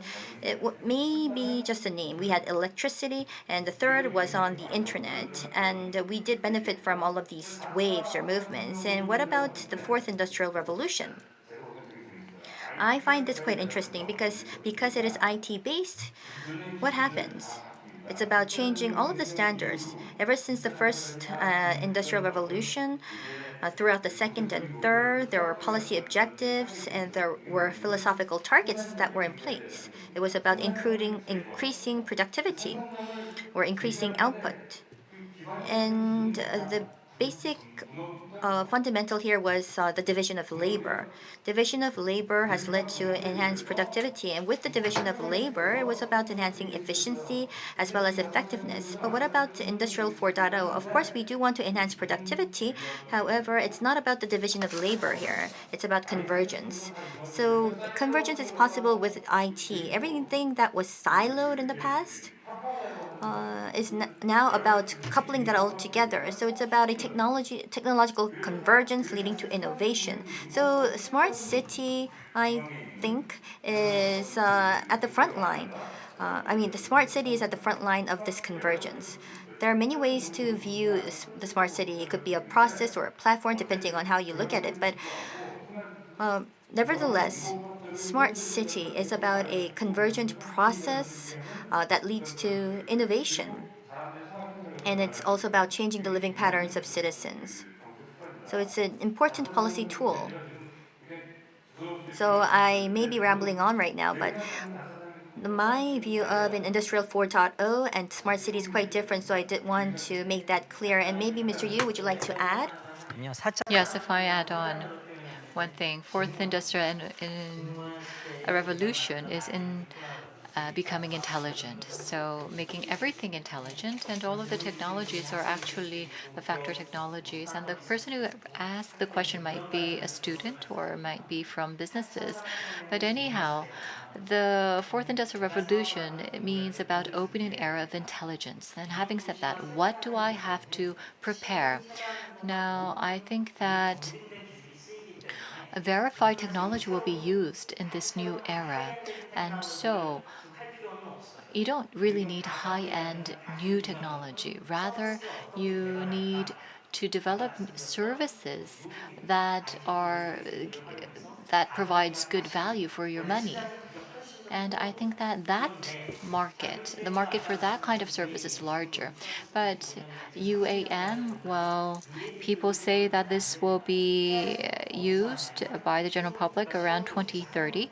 And we are actually working on this to be implemented at this Haejong pilot project city. Now, Toyota is working on a relevant project, and in Korea, actually, there are many different companies of Korea working together to apply the new future technologies in the smart cities of the future.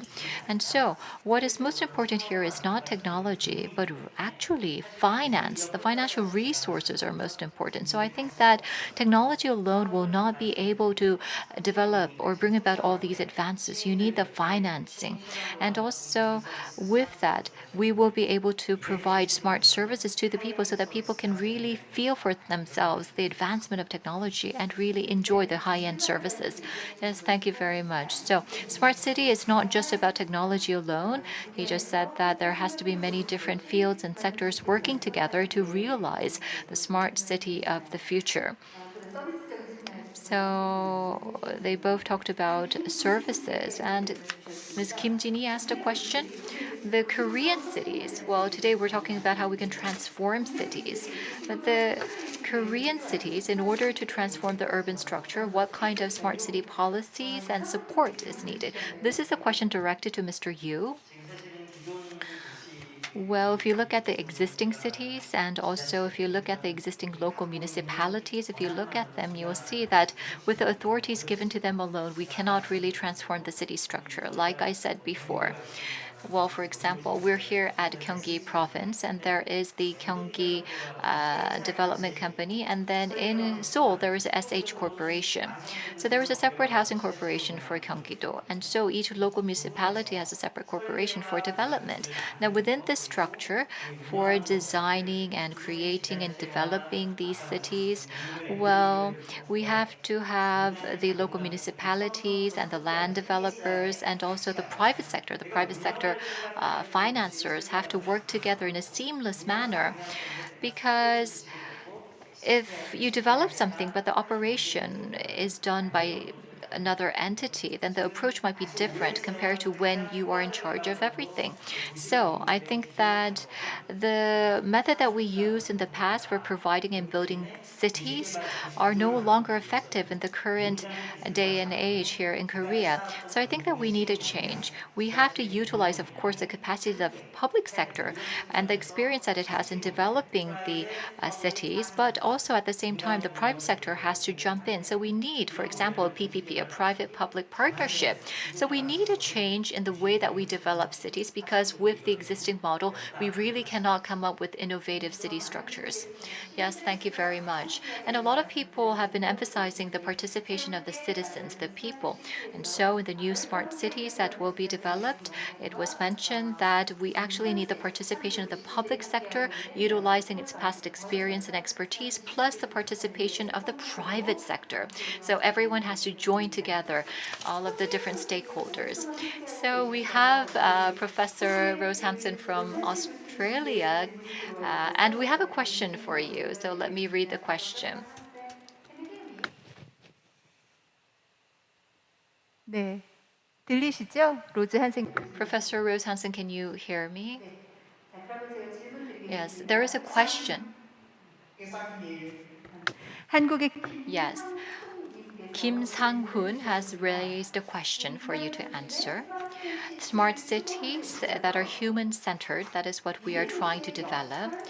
But having said that, what do you think is the role of future cities as we try to develop smart cities? Oh, that's a good question. Well, I think the role of future cities is really about us learning from what we're doing at the moment and how we can actually make cities a better place for people to live. I think we've got centuries upon centuries of information of what not to do in doing city development, but also I think now we're a lot wiser in terms of understanding what works within cities and what doesn't work. And coming back to the citizen, the role of the citizen, I think now we fully acknowledge that the people that we're planning for are the people that need to have a voice. So I think future cities is an exciting time. Certainly information communication technology and the smart city innovations that are occurring are going to make future cities a really interesting and hopefully a more inclusive place for people to live, using digital platforms and a range of technology, enabling people to be better connected in future cities and enabling people to be more participatory and more involved in their neighbourhoods and the way that their cities evolve. So I think future cities have got a rosy future compared to perhaps cities of, say, 100 years ago that were plagued with all sorts of problems.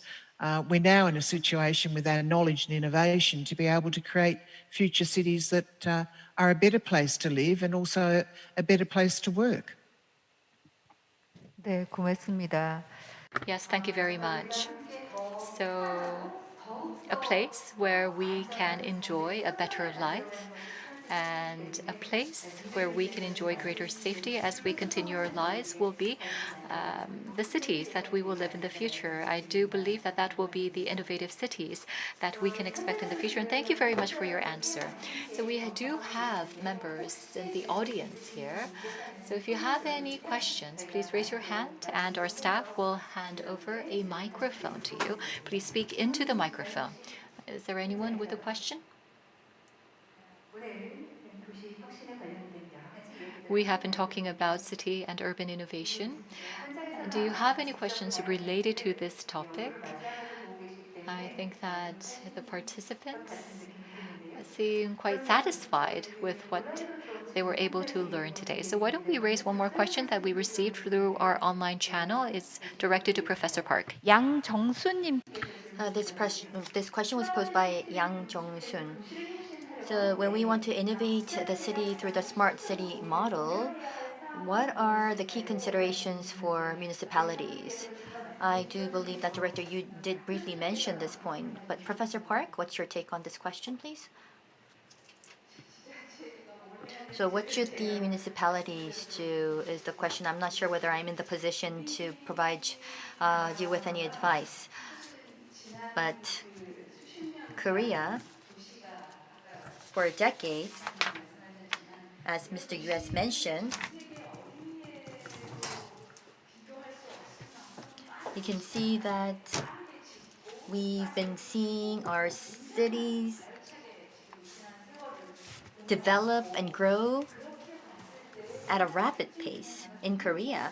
And what's interesting here is that Korea was able to do that because of the central government and the local government. So in other words, it was a centralized development model, and we all do know that we had a very robust centralized model in place where the public sector was at the lead. But now we've been seeing a change in paradigm, and we do know that now we're seeing a participatory process in place with the citizens at the lead. This is the way to go, but we do know that this is the desirable direction. However, if you look at the existing system, the sentiment up till now was the fact that it always should be publicly led, and that's why we see that gap between the two.